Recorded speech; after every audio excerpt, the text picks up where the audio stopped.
I drove 7 hours through a blinding sandstorm just to surprise my family for Thanksgiving, only to be left standing in the freezing cold. My sister cracked the heavy oak door open, looked me up and down with absolute disgust, and smirked. "Do you not get the hint?" she whispered, her voice dripping with venom. "This year is for family only." And before I could even process the cruelty of her words, the door slammed shut in my face. The deadbolt clicked.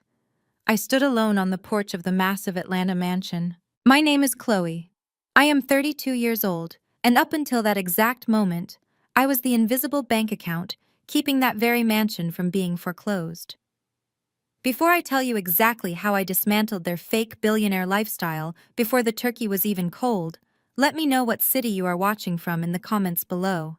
Hit like and subscribe if you have ever had to cut off toxic family members who mistook your generosity for weakness. I turned around and walked slowly back to my car.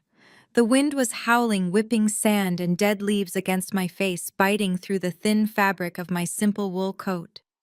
I climbed into the driver's seat of my unassuming sedan, shivering, staring through the windshield at the brightly lit windows of the house. Inside, I could see the silhouettes of my parents, Thomas and Brenda. I could see my sister Jasmine and her flashy husband, DeAndre. They were laughing, pouring expensive wine into crystal glasses, celebrating. They looked like the perfect, wealthy, successful family they always pretended to be for the church congregation and their country club friends. I gripped the steering wheel so hard my knuckles turned white. For years I had played the role of the quiet, unremarkable daughter. I worked in commercial real estate and managed private equity. I built a massive portfolio from nothing. But because I wore plain clothes, drove a normal car, and refused to flash designer labels, my family assumed I was just a low-level office worker struggling to get by. They had no idea that I was the sole owner of the LLC that held the deed to the very house they were standing in.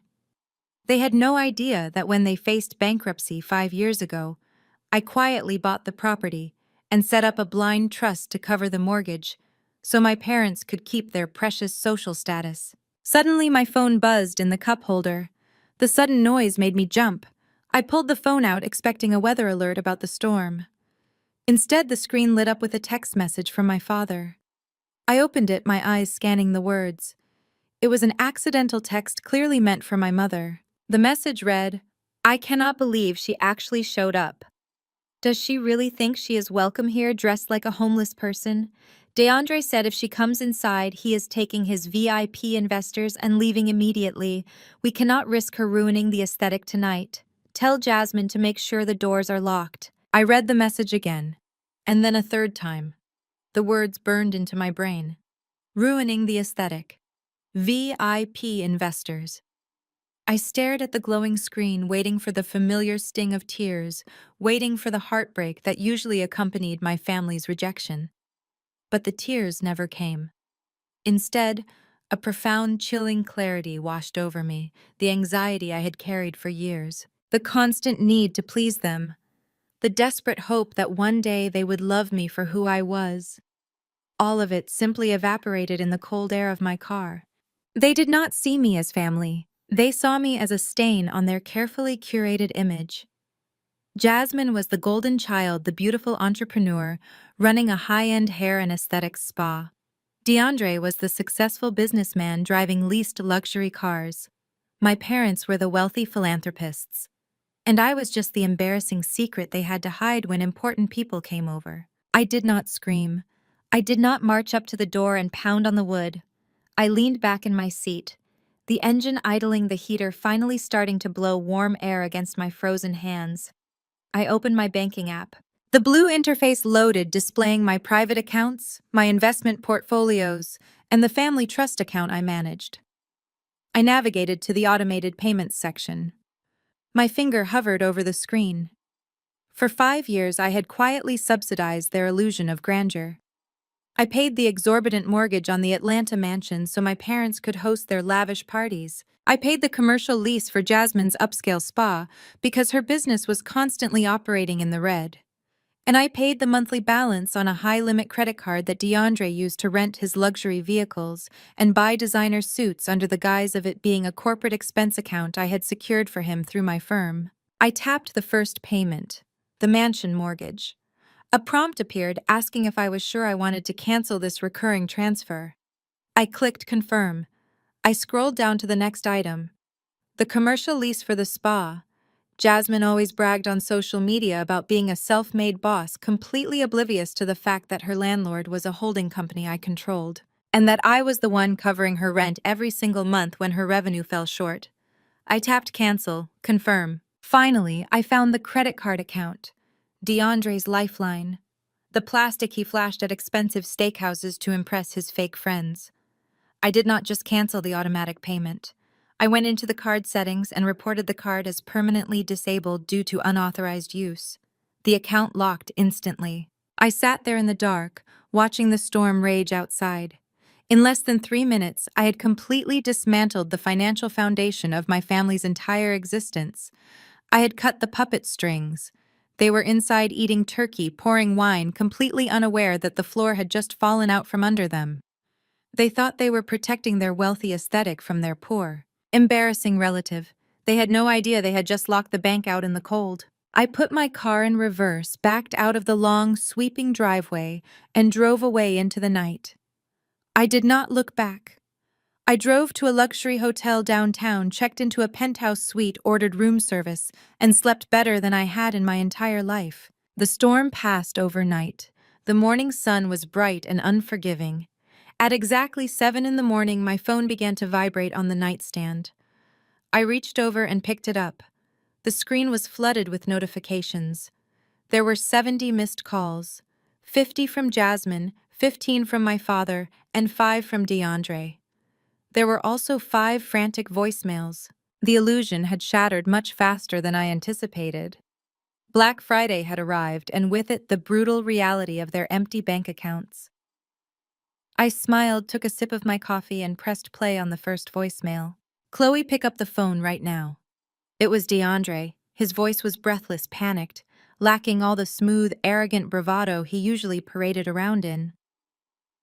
"I am at the private terminal at Hartsfield-Jackson. I was trying to charter the jet for the investors to head down to Miami for the weekend, and the concierge is telling me the black card is locked." "Locked, Chloe. Do you have any idea how embarrassing this is? Call the bank. Fix this glitch before my guys get back from the lounge. Call me back right now." I took a slow, deliberate sip of my espresso. The rich, dark roast tasted like absolute victory.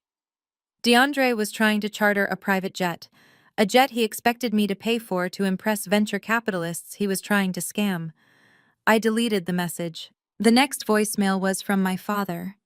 "Chloe, it is your father. I do not know what kind of tantrum you are throwing because you felt left out last night, but your mother went to the grocery store to pick up the catering order for the church gala this weekend, and her card was declined.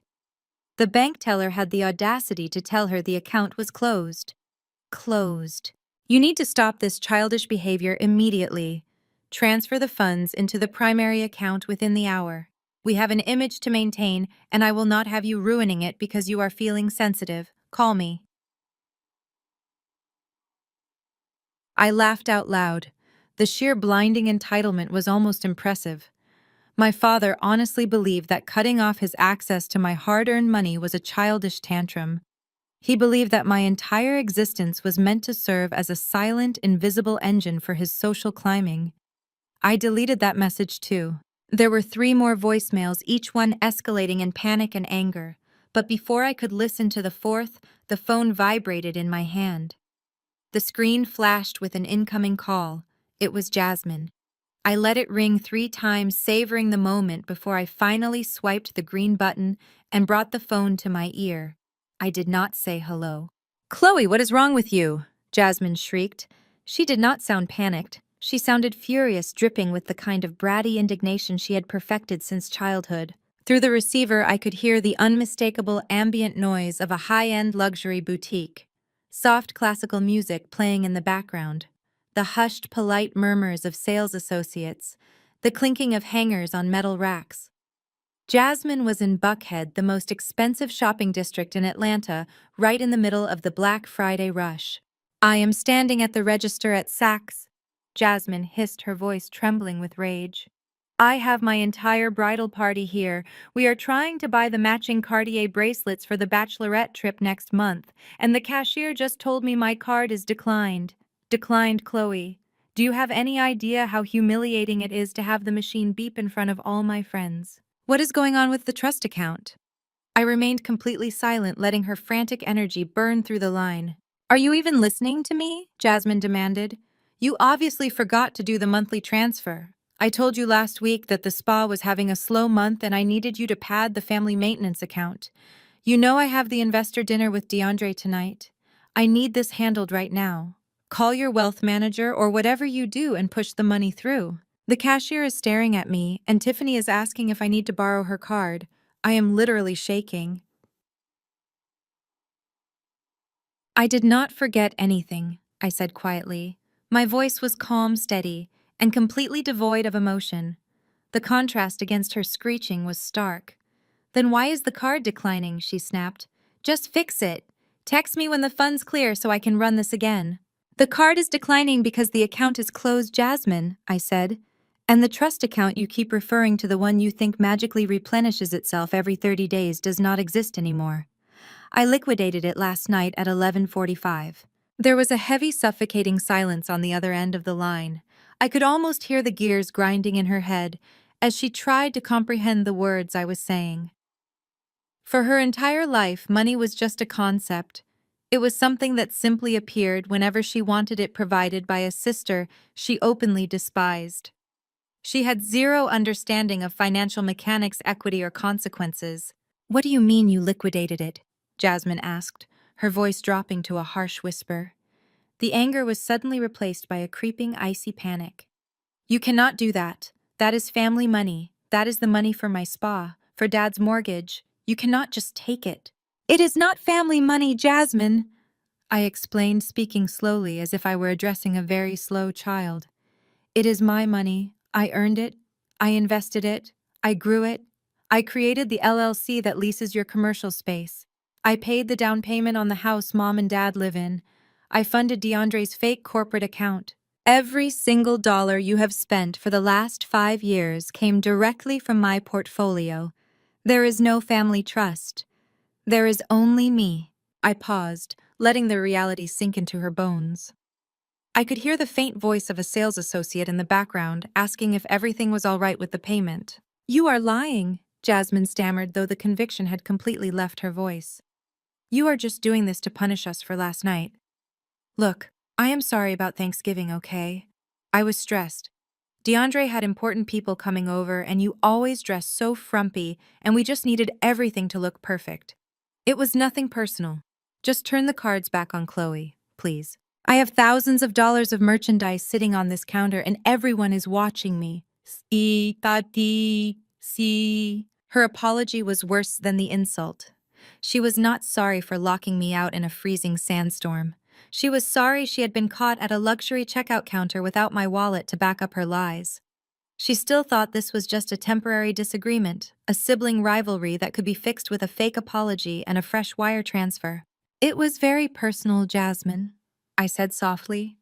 I stood up from the hotel bed and walked over to the floor-to-ceiling windows looking out over the Atlanta skyline.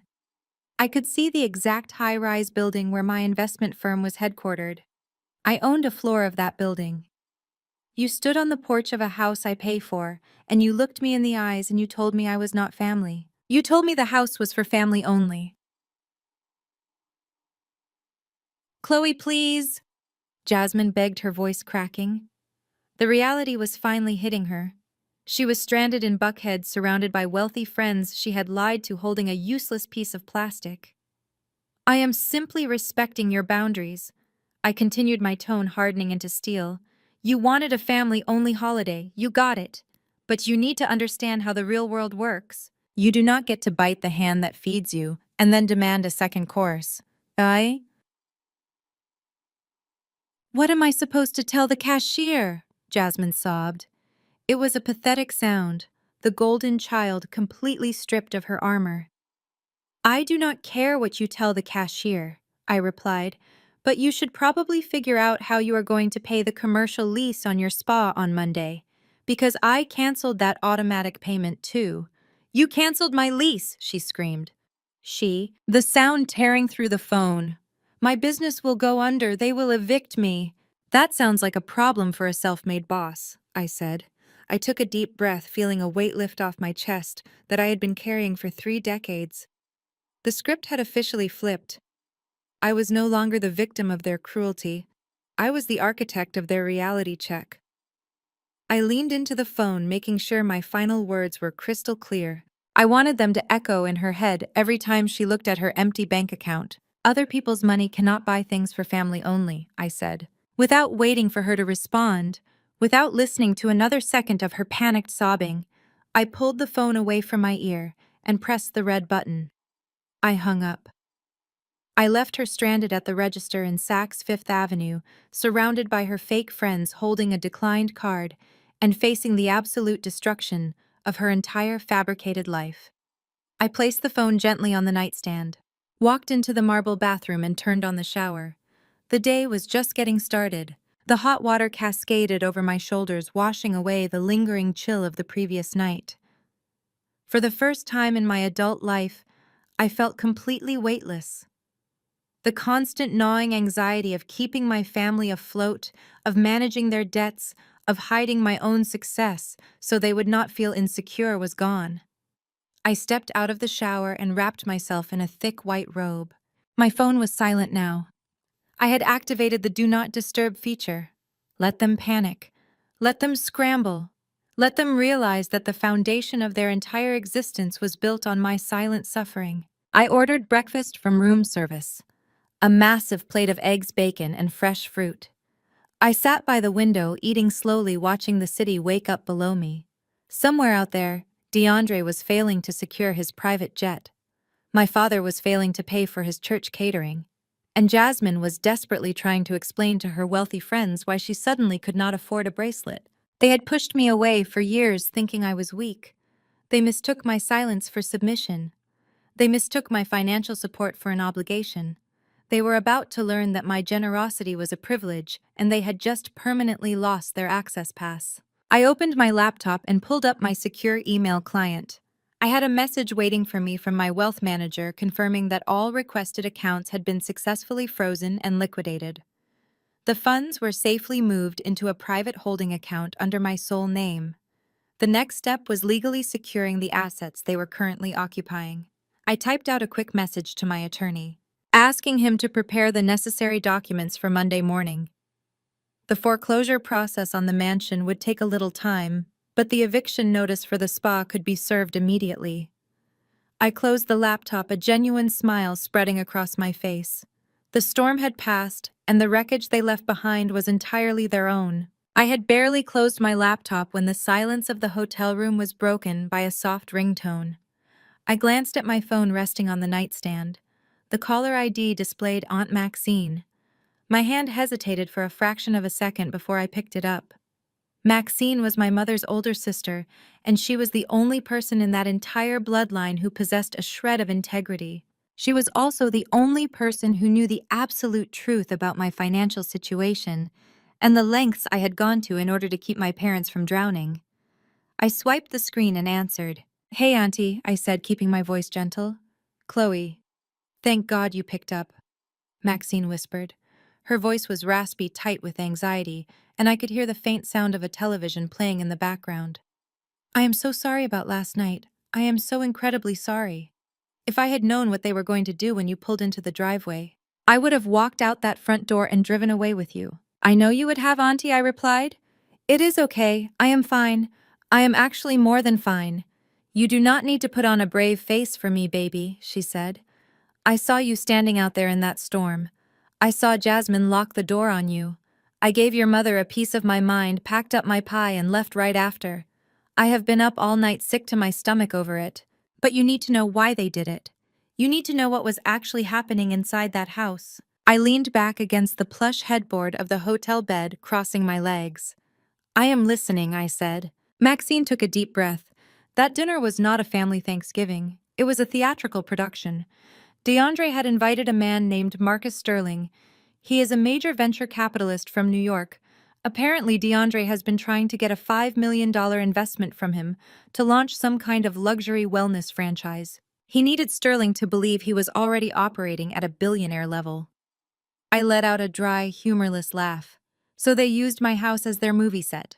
Exactly. Maxine spat, her tone dripping with disgust.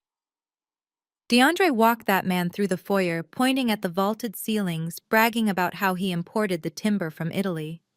He poured $500 bottles of wine and talked about his vast real estate portfolio. And Jasmine was right next to him, wearing a gown that looked like it belonged on a red carpet. She sat across from Mr. Sterling and looked him dead in the eye, taking full credit for the spa. She told him she bootstrapped the entire operation herself. She talked about her vision, her hard work, and her relentless grind. My grip on the phone tightened slightly. Jasmine had not worked a full 40-hour week in her entire life. When the spa was struggling to make payroll last year, she spent 2 weeks in Tulum on vacation, while I wired funds to keep her employees from quitting. I almost choked on my mashed potatoes, Maxine continued. I sat there watching them spin these ridiculous, extravagant lies. And your parents just nodded along. Thomas was puffing out his chest, acting like the proud patriarch of an empire. Brenda was playing the perfect society hostess. They were serving up this fantasy of the ultimate self-made wealthy family. And then I showed up, I said quietly. Maxine sighed heavily. Yes, you showed up. Brenda saw your headlights in the driveway. She looked out the window and saw you getting out of your Honda wearing that plain wool coat you love so much. Pure panic set in. DeAndre grabbed Jasmine by the arm and hissed that if Sterling saw you, the entire aesthetic would be ruined. He said you looked like a secretary. He said if Sterling started asking you questions, you would probably admit you actually work for a living, and it would destroy their image of being generational wealth. They locked me in a freezing sandstorm because my coat was not designer, I stated. I wanted to hear it out loud. I wanted the absolute absurdity of their vanity to echo in the room. They locked you out because they are ashamed of the very person who keeps a roof over their heads, Maxine said, her voice shaking with anger now. I looked your father in the eyes after Jasmine shut that door. I asked him how he could let his own flesh and blood stand out in the freezing cold. Do you know what he told me? He said you would understand. He said you were a practical girl and you would realize that this dinner was about securing Jasmine's future. A practical girl, that was their code word for the ugly duckling. The workhorse, the ATM machine. I could not hold my tongue anymore, Chloe, Maxine said, her breathing heavy. I looked around that dining room at the imported rugs, the crystal chandeliers, the massive oak table, and I just snapped. I pulled Thomas into the kitchen where Sterling could not hear us. I reminded him of exactly where he was 5 years ago. I reminded him of the tears he cried in my living room when the IRS was auditing him and his bank accounts were overdrawn by $50,000. 5 years ago, my father had made a series of catastrophic, arrogant investments in a failing logistics company. He lost everything. They were a week away from Chapter 11 bankruptcy. They were going to lose their old house, their cars, and most importantly, to them, their standing at the country club and the mega church. I was just starting to see massive returns on my private equity funds. I stepped in. I bought the new mansion in the Atlanta suburbs in cash through one of my holding companies. I set up a blind trust to handle the property taxes and utilities. I let my father tell his friends that he had simply upgraded his lifestyle. I let him put his name on the mailbox. I saved his life, and I let him keep his pride. He told me to lower my voice, Maxine recounted, sounding utterly exhausted.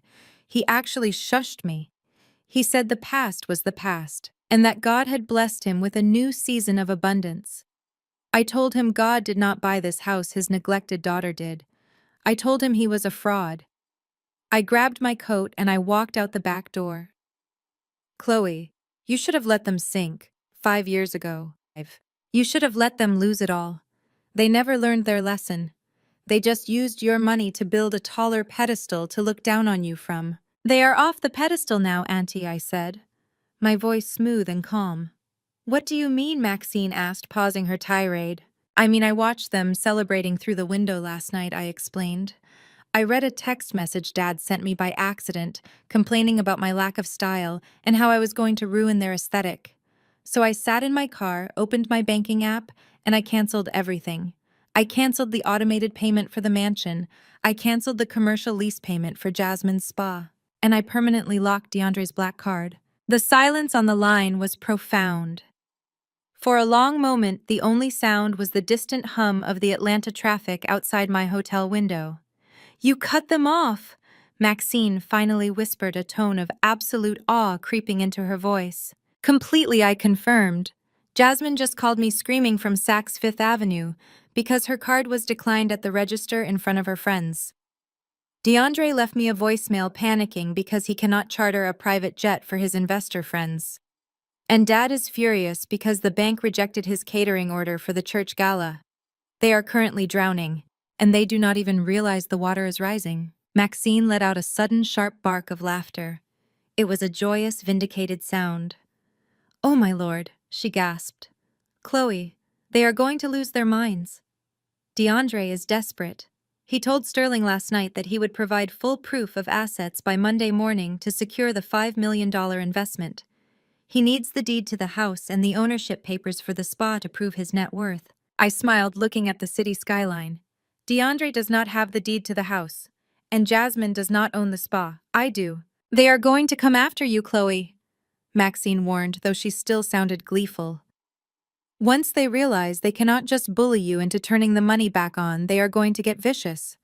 Your mother will play the victim to anyone who will listen, and your father will try to intimidate you. DeAndre is a cornered animal right now. He needs that venture capital money because I suspect he owes a lot of dangerous people around town. He plays rich, but he is swimming in debt." "Let them come," I said calmly. "I have spent my entire adult life building ironclad legal fortresses. Let them try to break down my walls." I am meeting with my corporate attorney on Monday morning. We are filing the foreclosure notice on the mansion, and I am issuing a 3-day pay or quit eviction notice to the spa. Maxine let out a long, slow breath. "I am proud of you, baby. I really am. It breaks my heart that it had to come to this, but you cannot set yourself on fire to keep those people warm anymore. They deserve every single bit of reality that is about to hit them." "Thank you, Auntie," I said. "Just do me a favor.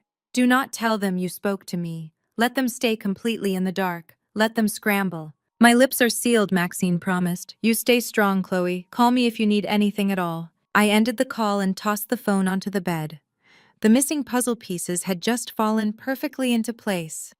The cruelty of last night was not just casual arrogance.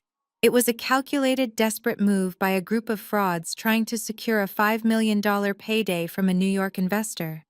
DeAndre had built a house of cards using my actual assets as his fake collateral. He needed to show Mr. Sterling the paperwork by Monday. But by Monday, the only paperwork DeAndre and my family would be receiving were legal notices stripping them of everything they claimed to own. They had locked me out to protect their aesthetic. I was going to lock them out of their entire lives. I let the phone sit on the nightstand for another hour, savoring the profound silence of my hotel suite. I ordered a second cup of coffee and watched the morning news, feeling completely detached from the chaos I knew was unfolding across the city. Finally, at exactly 9 in the morning, the screen lit up with a FaceTime audio call.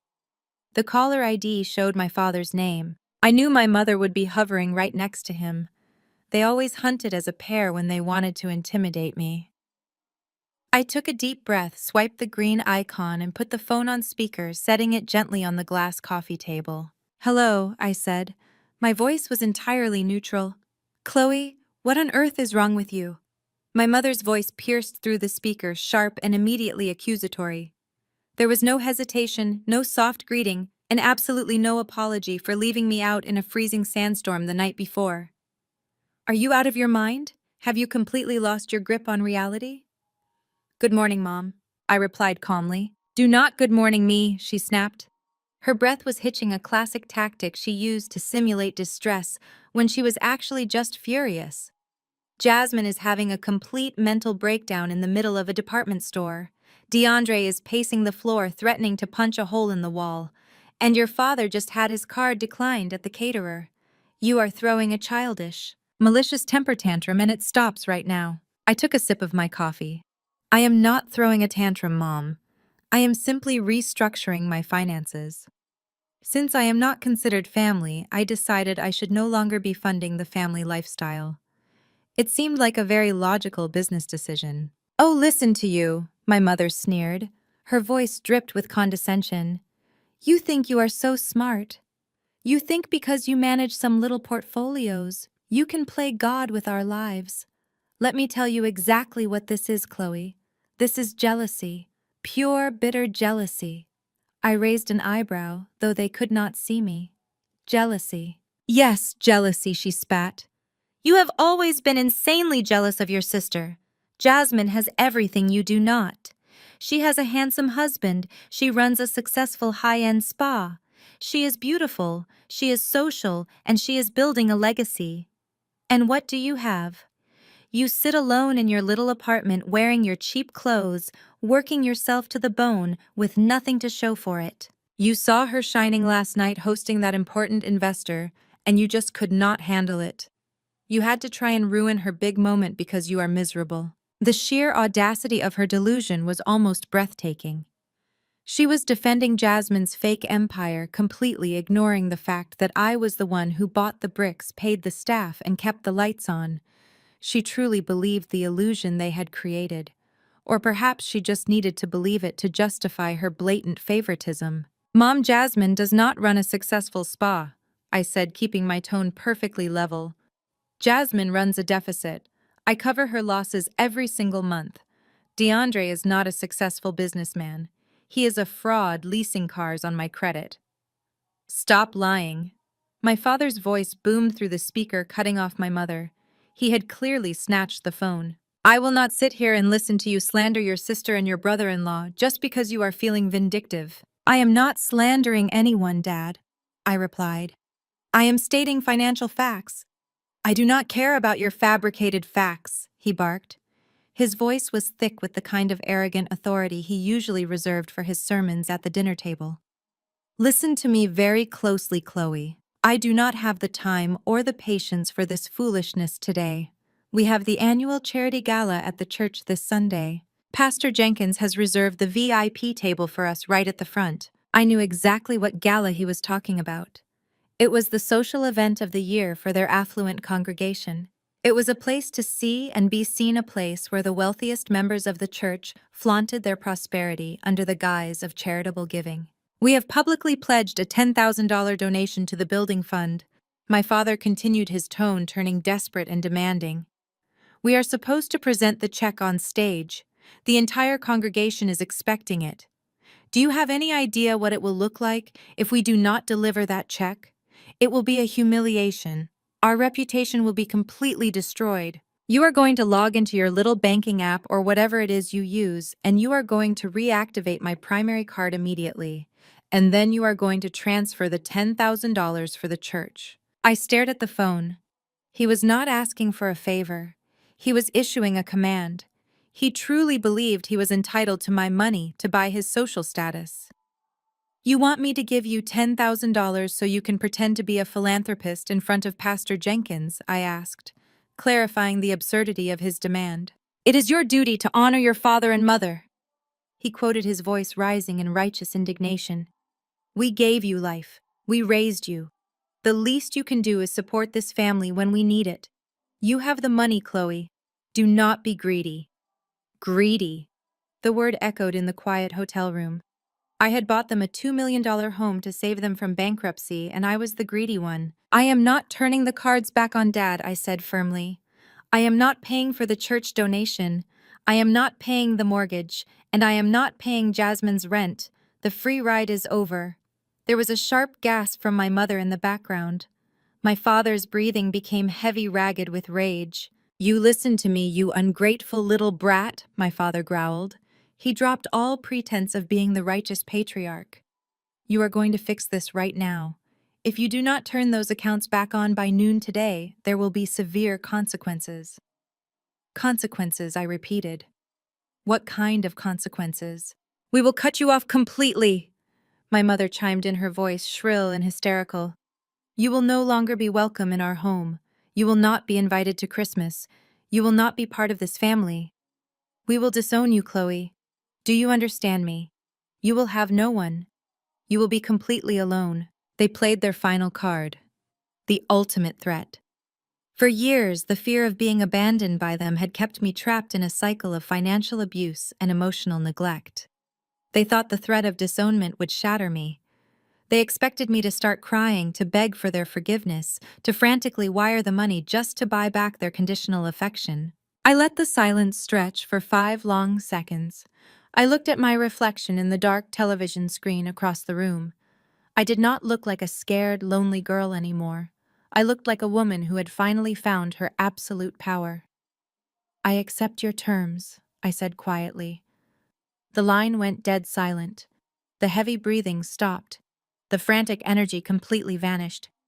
What did you just say? My father asked. His voice was no longer booming.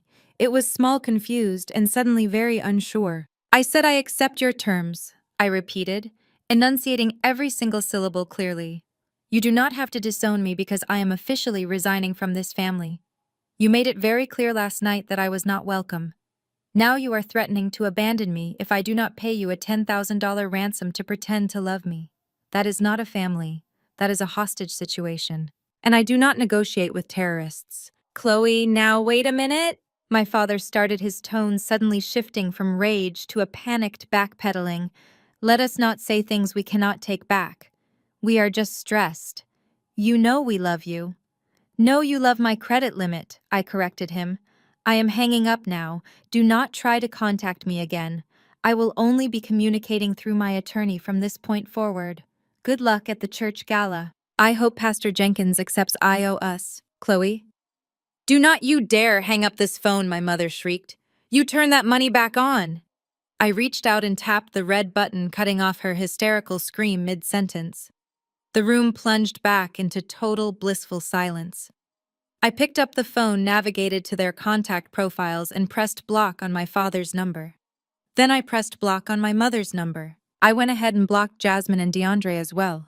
I set the phone down and let out a long, slow exhale. It was done. The umbilical cord of guilt and obligation was completely severed. They had handed me the exact excuse I needed to walk away clean.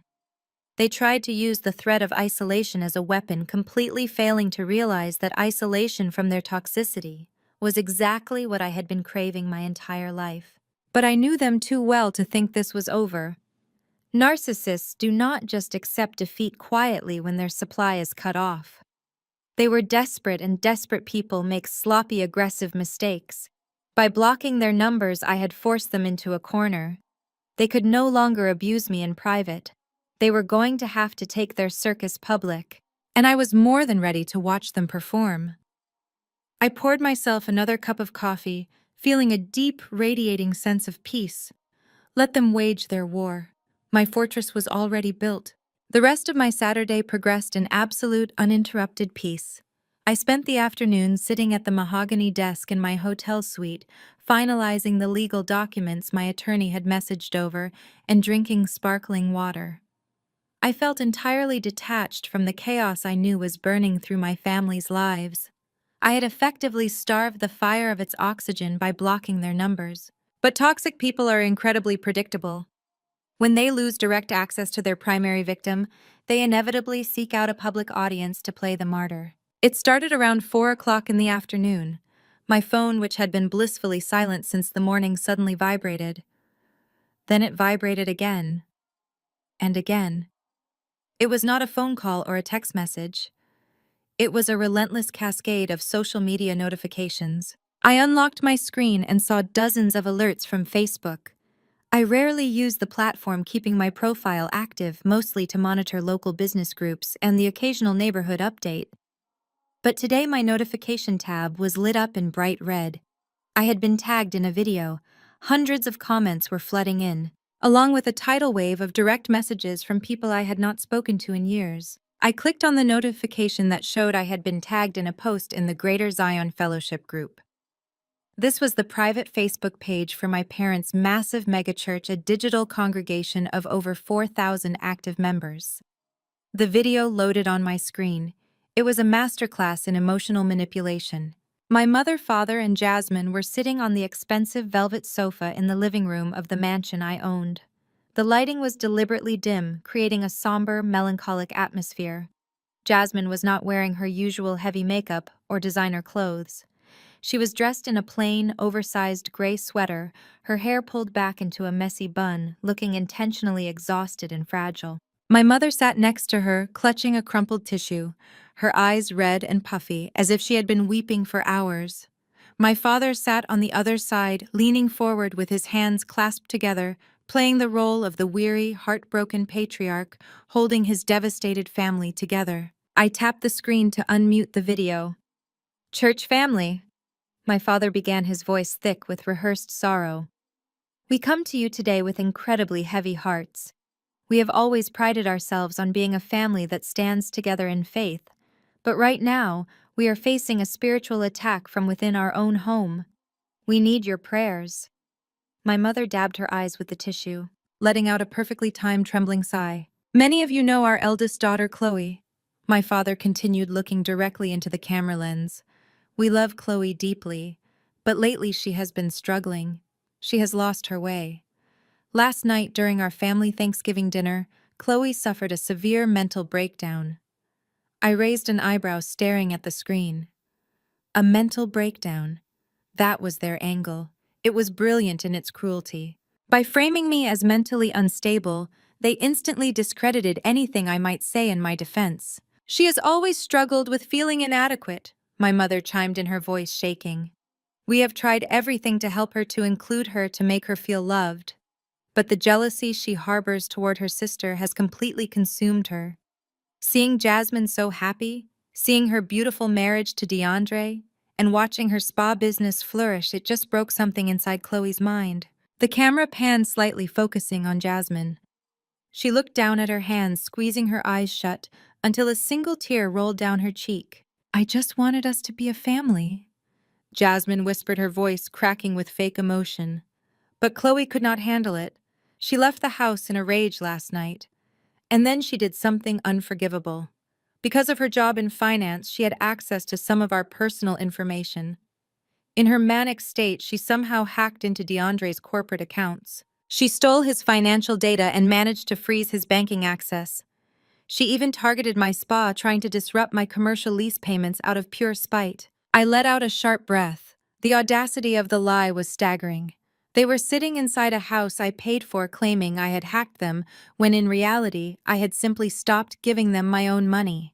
They were weaponizing their own financial illiteracy to paint me as a cybercriminal. "DeAndre is working with the bank and the authorities to resolve this identity theft," my father said, his tone turning grave and protective. "But the damage is severe. Chloe has actively tried to ruin her sister's livelihood and destroy my son-in-law's reputation. We are heartbroken. We have tried to reach out to her to get her psychiatric help, but she has blocked all of our numbers and vanished. We are asking for our church community to pray for Chloe's soul and to pray for our family as we navigate this devastating betrayal." The video ended with my mother burying her face in her hands and sobbing loudly. I sat back in my chair, staring at the frozen frame of the video. It was a spectacular performance. They had completely inverted reality. They had preemptively struck, creating a narrative where they were the innocent victims of a bitter, deranged spinster who was trying to steal their hard-earned success. I scrolled down to look at the comments under the video. There were over 300 of them, and the number was climbing by the second. The church community had swallowed the lie whole.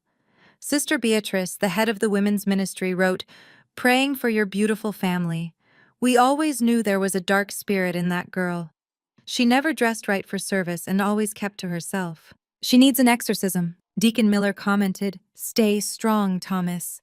Do not let the devil destroy what you have built. If you need anything for the gala tomorrow, the congregation stands with you. That girl will face the Lord's judgment for what she has done to her sister." I closed the Facebook app and opened my direct messages. The vitriol was even worse in private. People who had barely spoken 2 words to me in 10 years were suddenly experts on my character and my mental health. An old high school friend of Jasmine's sent me a message saying, "You are a disgusting, bitter spinster. You have always been jealous of Jazz because she is gorgeous and successful and you are nothing. Trying to ruin her business because no man wants you is pathetic. Get help, psycho." Another message from a woman in the church choir read, "You should be ashamed of yourself. Your parents gave you everything. To steal from your own brother-in-law is a federal crime. I hope they lock you up and throw away the key. You are a broke, miserable woman." Message after message poured in. They called me ungrateful. They called me a thief. They called me crazy. They picked apart my looks, my marital status, and my perceived lack of wealth, using every insecurity my family had ever projected onto me as ammunition. My parents had unleashed an entire community of self-righteous bullies to do their dirty work. They thought the sheer volume of public shaming would break me. They thought I would panic, unblock their numbers, and beg for them to take the video down in exchange for turning the money back on. But they had fundamentally miscalculated who they were dealing with. I did not feel a single ounce of shame. I did not feel the urge to cry, and I certainly did not feel the need to jump into the comment section to defend myself. Getting into a mudslinging contest on Facebook with a bunch of hypocritical churchgoers was a waste of my energy. Instead, I looked at the situation through the cold, calculating lens of a private equity manager. What my family had just done was not just mean, it was highly actionable. They had publicly accused me of a federal crime. They had claimed I hacked banking systems, committed identity theft, and interfered with a commercial business. They had published these claims to an audience of thousands. They had documented their own defamation in high-definition video. I opened the screen recording application on my phone. I pressed record and slowly scrolled through the video, capturing every second of their fabricated claims. Then, I scrolled through the comment section, recording the public damage to my reputation. I opened my direct messages and took screenshots of the most vile threats and accusations, making sure the names and timestamps were clearly visible. I gathered all the digital evidence, attached it to a secure file, and drafted a new email to my corporate attorney. The subject line read, "Additional evidence for Sunday, defamation and libel." I attached the video and the screenshots and typed a brief message. "Please add these to the file. They are publicly claiming I stole from them and hacked their accounts. Let us make sure we have the forensic accounting reports completely finalized by tomorrow morning. I want every single dollar traced." I hit send. I set the phone face down on the desk. Let them have their Saturday. Let them soak in the sympathy of the congregation. Let Jasmine read the comments praising her bravery. Let my father revel in the supportive messages from the deacons. They were digging their own grave in the public eye, shoveling the dirt as fast as they could, completely unaware that I was standing right behind them with the headstone. They wanted a public spectacle. They wanted the entire church community to be involved in our family business. I smiled, looking out the hotel window at the darkening Atlanta sky. If they wanted the congregation involved, I was more than happy to oblige. Tomorrow was Sunday, and church was going to be an absolute revelation. My phone chimed, pulling my attention away from the darkening skyline. It was an incoming email to my secure corporate address. The subject line was written entirely in capital letters, accompanied by a high-importance flag. Urgent legal communication regarding tortious interference. I sat back down at the mahogany desk and opened the message. There was a PDF attachment titled "Cease and Desist." I clicked it, allowing the document to load on my screen. I expected to see the letterhead of a serious, high-powered Atlanta law firm. Instead, the logo at the top belonged to Leonard Higgins, attorney at law. I did a quick background search on the name. Leonard Higgins was a personal injury lawyer whose office was located in a strip mall right next to a discount laundromat and a vape shop. DeAndre was officially panicking. He could not afford a real corporate litigator, so he had scraped the bottom of the barrel, hoping a cheap legal threat would scare me into submission. I began to read the letter. It was a masterpiece of legal incompetence. Mr. Higgins, clearly operating on whatever frantic lies DeAndre had fed him, accused me of unauthorized access to corporate accounts, malicious destruction of property, and tortious interference with prospective economic advantage. The letter demanded that I immediately restore all funding, reactivate all credit lines, and transfer a sum of $500,000 in compensatory damages within 24 hours. If I failed to comply, Mr. Higgins threatened to file an emergency injunction and pursue maximum criminal penalties for corporate espionage. I actually laughed out loud in the empty hotel room. The letter was completely toothless. You cannot claim tortious interference when the person you are suing is the sole legal owner of the assets in question. I could not illegally access DeAndre's credit accounts because those accounts were entirely in my name, backed by my personal equity with DeAndre listed only as an authorized user. I had every legal right to terminate his access at any given second. The threat of an emergency injunction was just legal jargon designed to sound terrifying to an uneducated civilian. But behind the ridiculous posturing, the letter revealed something incredibly important. It revealed the sheer scale of DeAndre's desperation. He was asking for $500,000. He did not just need his credit cards turned back on to buy groceries. He needed a massive injection of liquid cash, and he needed it immediately. I closed the PDF and leaned back in my chair. Why was DeAndre suddenly bleeding cash?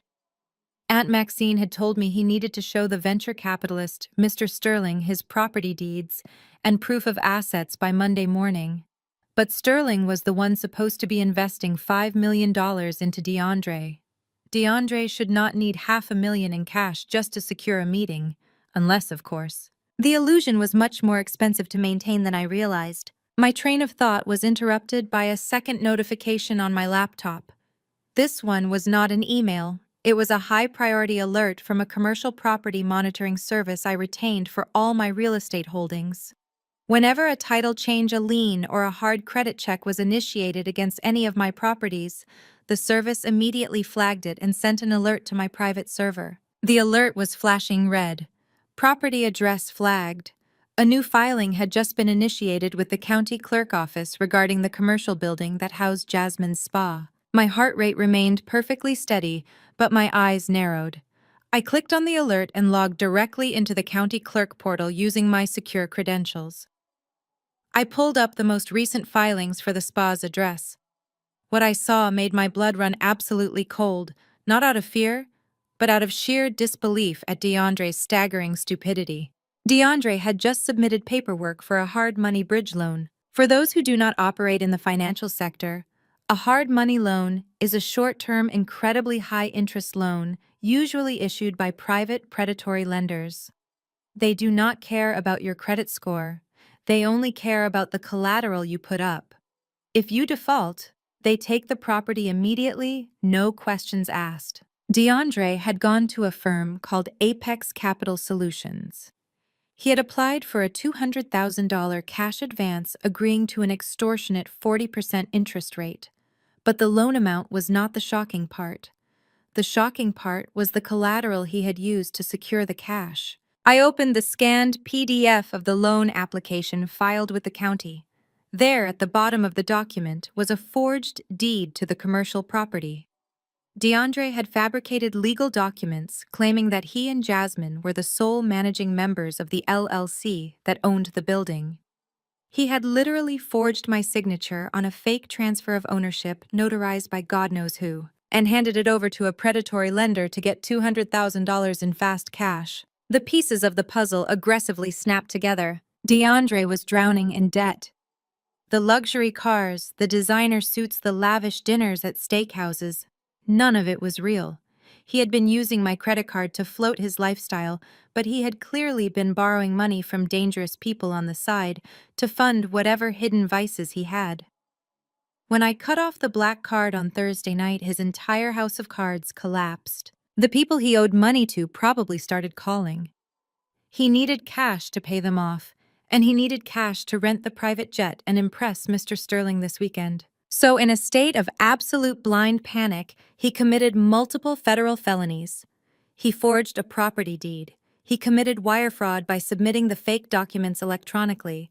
and he committed bank fraud by securing a loan against an asset he did not own. He took the $200,000 from Apex Capital, probably thinking he could use the venture capital money from Mr. Sterling on Monday to quickly pay off the hard money loan before anyone noticed.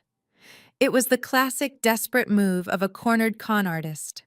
He was robbing Peter to pay Paul, assuming he was smart enough to outrun the law. I downloaded the forged deed, the loan application, and the alert notifications. I saved everything to an encrypted flash drive. DeAndre thought he was playing a game of family intimidation. He thought sending a cheap lawyer after me would distract me from checking the actual property records.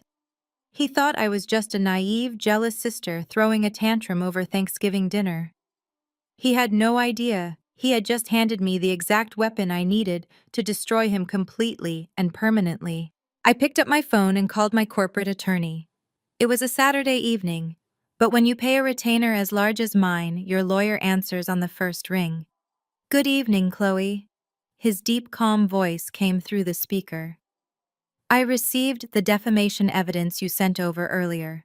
I have added it to the file. We are completely prepared for Monday." "We have a massive change of plans," I said, keeping my voice low and precise. "Monday is too late. The timeline just accelerated. I need you to pull the county clerk filings for the commercial property on West Peachtree Street immediately." I heard the sound of a keyboard clacking on his end. "Give me 1 second. Okay, I am in. What am I looking for?" "Look at the filing submitted exactly 45 minutes ago by Apex Capital Solutions," I instructed. The line was quiet for a few moments as he read through the documents. Then I heard a sharp intake of breath. "Chloe, this is a forged deed." He listed himself as the primary equity holder. "He just leveraged your property for a $200,000 predatory loan." "Yes, he did," I replied. "This escalates things far beyond a simple civil eviction or a family dispute," my attorney said, his professional tone shifting into something much more intense. "This is grand larceny. This is federal wire fraud. I need to contact the district attorney office immediately. We need to freeze this loan disbursement before the funds clear into his account." "Do not freeze the funds," I commanded softly. What he asked clearly shocked. "Chloe, if they disperse that cash, it will be a nightmare to track down, and your property will temporarily have a fraudulent lien on it." "I can easily prove the lien is fraudulent," I said. "I want the money to clear into his account. I want the crime to be fully completed. If you stop the transfer now, he can claim it was a misunderstanding or a clerical error. If he takes possession of the cash, there is no defense. The trap snaps shut." There was a long pause on the other end of the line. "You are playing a very dangerous game." "I am playing a winning game," I corrected him. "I want you to draft a comprehensive forensic report detailing the forgery, the exact timeline of the loan application, and his history of embezzlement from the spa. I want hard copies printed out and placed in a sealed folder." "When do you need the hard copies?" he asked. "Tomorrow morning," I said. "Meet me at the hotel at 8. Bring your security personnel. We are going to church." "Understood," he said. "I will see you in the morning." I ended the call. The hotel room was completely dark now, illuminated only by the glow of the city lights pouring through the window. DeAndre had tried to terrify me with a fake lawsuit. He tried to bully me into giving up my peace. Instead, he had walked blindly into a federal prison sentence. I walked over to the closet and pulled out the outfit I had selected for the next day. It was not the plain, unassuming clothing I usually wore to appease my parents. It was a perfectly tailored charcoal gray designer suit. It was the armor of a woman who owned the room before she even stepped inside. My parents wanted to put on a show for the congregation. They wanted to stand on the stage and present a fake $10,000 donation to maintain their pathetic social hierarchy. They wanted everyone to look at them. Tomorrow, they were going to get exactly what they wanted. Everyone was going to look at them. But they were not going to see a perfect, wealthy family. They were going to see a group of frauds entirely stripped of their power, exposed to the bone with absolutely nowhere to hide. At exactly 8 o'clock on Sunday morning, there was a sharp, authoritative knock on the heavy oak door of my hotel suite. I had been awake since 5, drinking black coffee and watching the sun rise over the Atlanta skyline, feeling a profound sense of calm.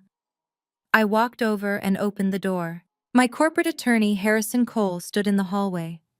Harrison was a formidable man in his late 50s, a senior partner at one of the most ruthless litigation firms in the state. He did not handle petty family squabbles. He handled corporate takeovers, multi-million-dollar asset recoveries, and white-collar criminal prosecution. Flanking him were two massive men in dark suits. Private security contractors he had brought along precisely as I requested. "Good morning, Chloe," Harrison said, his voice a low, gravelly baritone. He stepped into the room, signaling the security details to wait by the door. He placed a thick black leather briefcase on the glass dining table. "Good morning, Harrison," I replied, taking a seat opposite him. "I see you brought the heavy artillery." Harrison did not smile. He clicked the locks on the briefcase and flipped it open. When dealing with federal wire fraud, forged property deeds, and a family history of volatile entitlement, I prefer to leave absolutely nothing to chance. I have everything you requested finalized, certified, and ready for immediate deployment. He pulled out 3 distinct, heavily labeled manila folders and laid them flat on the glass surface. These folders contained the absolute destruction of my family's fabricated reality. We were not just going to embarrass them. We were going to legally annihilate their ability to ever use my assets again. "Let us review the operating agreements first," I said, pointing to the thickest folder on the left. Harrison opened it, sliding a stack of notarized documents toward me.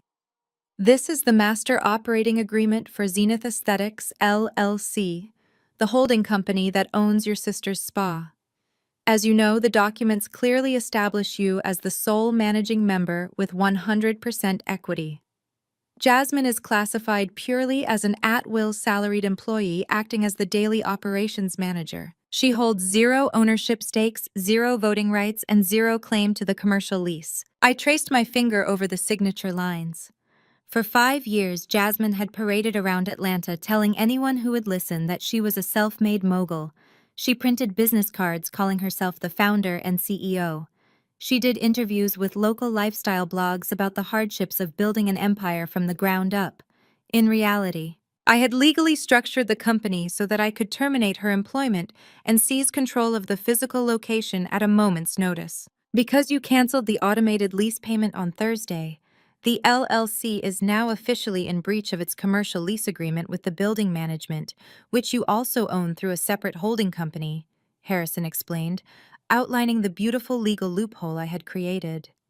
This allowed me to legally issue a 3-day pay or quit eviction notice this morning. The notice was electronically served to the spa's official email address at exactly 7 a.m., and a physical copy was taped to the front glass doors of the business 10 minutes ago by a process server.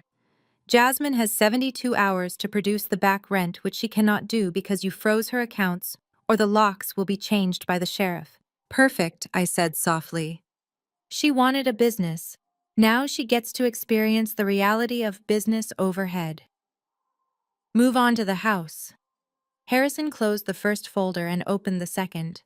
This contained the deed to the sprawling suburban mansion my parents were currently using to host their fake society dinners. 5 years ago, when your father was facing bankruptcy, he signed over full financial power of attorney to you, Harrison stated, tapping a piece of paper bearing my father's desperate scribbled signature. He did this so you could secretly negotiate with his creditors and hide his financial collapse from his country club friends.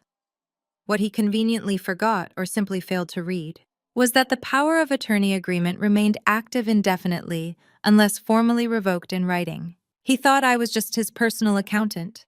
I noted a bitter smile crossing my lips.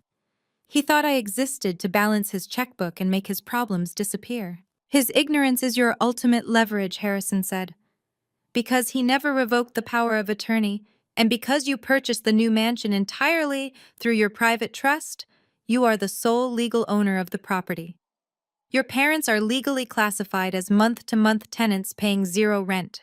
However, you structured the deed to require a monthly maintenance fee to be paid from their personal accounts into the trust, a fee you have been secretly funding yourself. By cutting off their automated payments on Thursday, I forced them into default," I finished the thought. "Precisely," Harrison confirmed. "They missed the payment. Since they have no actual equity in the home, the trust has officially initiated foreclosure proceedings. The notice of default was filed electronically with the county clerk an hour ago. The public record now reflects that Thomas and Brenda are in default and facing imminent eviction from the property. Their wealthy facade is legally dead. I felt a cold wave of satisfaction wash over me. My parents had spent my entire life making me feel like I was taking up too much space in their perfect world. Now I was legally removing their space entirely. "Now for the main event," Harrison said, his tone shifting into something significantly darker. He opened the third folder. This was the folder containing the forensic accounting report on DeAndre alongside the hard evidence of his federal crimes. Harrison laid out the forged deed I had discovered the night before. "This is the fraudulent collateral DeAndre submitted to Apex Capital Solutions to secure his $200,000 hard money loan. I had my team run a deep background check on Apex Capital this morning. They are not a traditional lender. They are a shadow banking firm known for aggressive, often violent asset recovery. They do not send polite letters when you default. They send men with crowbars to seize the property. DeAndre borrowed money from sharks, I observed looking at the forged signature on the document. He used my property as bait. And the trap has officially snapped shut," Harrison replied grimly. "I verified the wire transfer an hour ago. Apex Capital disbursed the $200,000 directly into DeAndre's private offshore account. The crime is fully complete. He has committed grand larceny, wire fraud, and forgery. If he had not received the money, his cheap lawyer might have been able to argue it was a clerical error. But because he took possession of the cash, he is facing a mandatory minimum federal prison sentence." Harrison then pulled out a spreadsheet covered in highlighted red lines. "And that is not all. My forensic accountants worked through the night analyzing the payroll accounts for Zenith Aesthetics. DeAndre has been treating your sister's spa as his personal piggy bank over the last 14 months. He has systematically embezzled over $120,000 from the corporate operating fund. He routed the money through a series of fake vendor invoices for spa equipment that was never delivered." "Where did the money go?" I asked, my eyes scanning the endless rows of fraudulent transactions. Harrison flipped to the last page, which contained a series of leasing agreements and bank statements. He used the embezzled funds to lease a luxury penthouse apartment in Midtown Atlanta under a shell company. He also purchased a brand new Mercedes-Benz GLE, registered in the name of a 24-year-old cocktail waitress named Kiara. I stared at the documents in absolute silence. DeAndre was not just a financial parasite. He was actively cheating on my sister, funding his secret double life with the money I was pumping into her business to keep it afloat. Jasmine had spent Thanksgiving dinner looking down on me, bragging to a venture capitalist about her perfect marriage and her successful empire, completely oblivious to the fact that her husband was stealing her payroll to fund a mistress. "Does Mr. Sterling, the venture capitalist, know about any of this yet?" I asked carefully, gathering the papers and placing them back into the folders. "I spoke with Mr. Sterling's legal counsel at 6 o'clock this morning."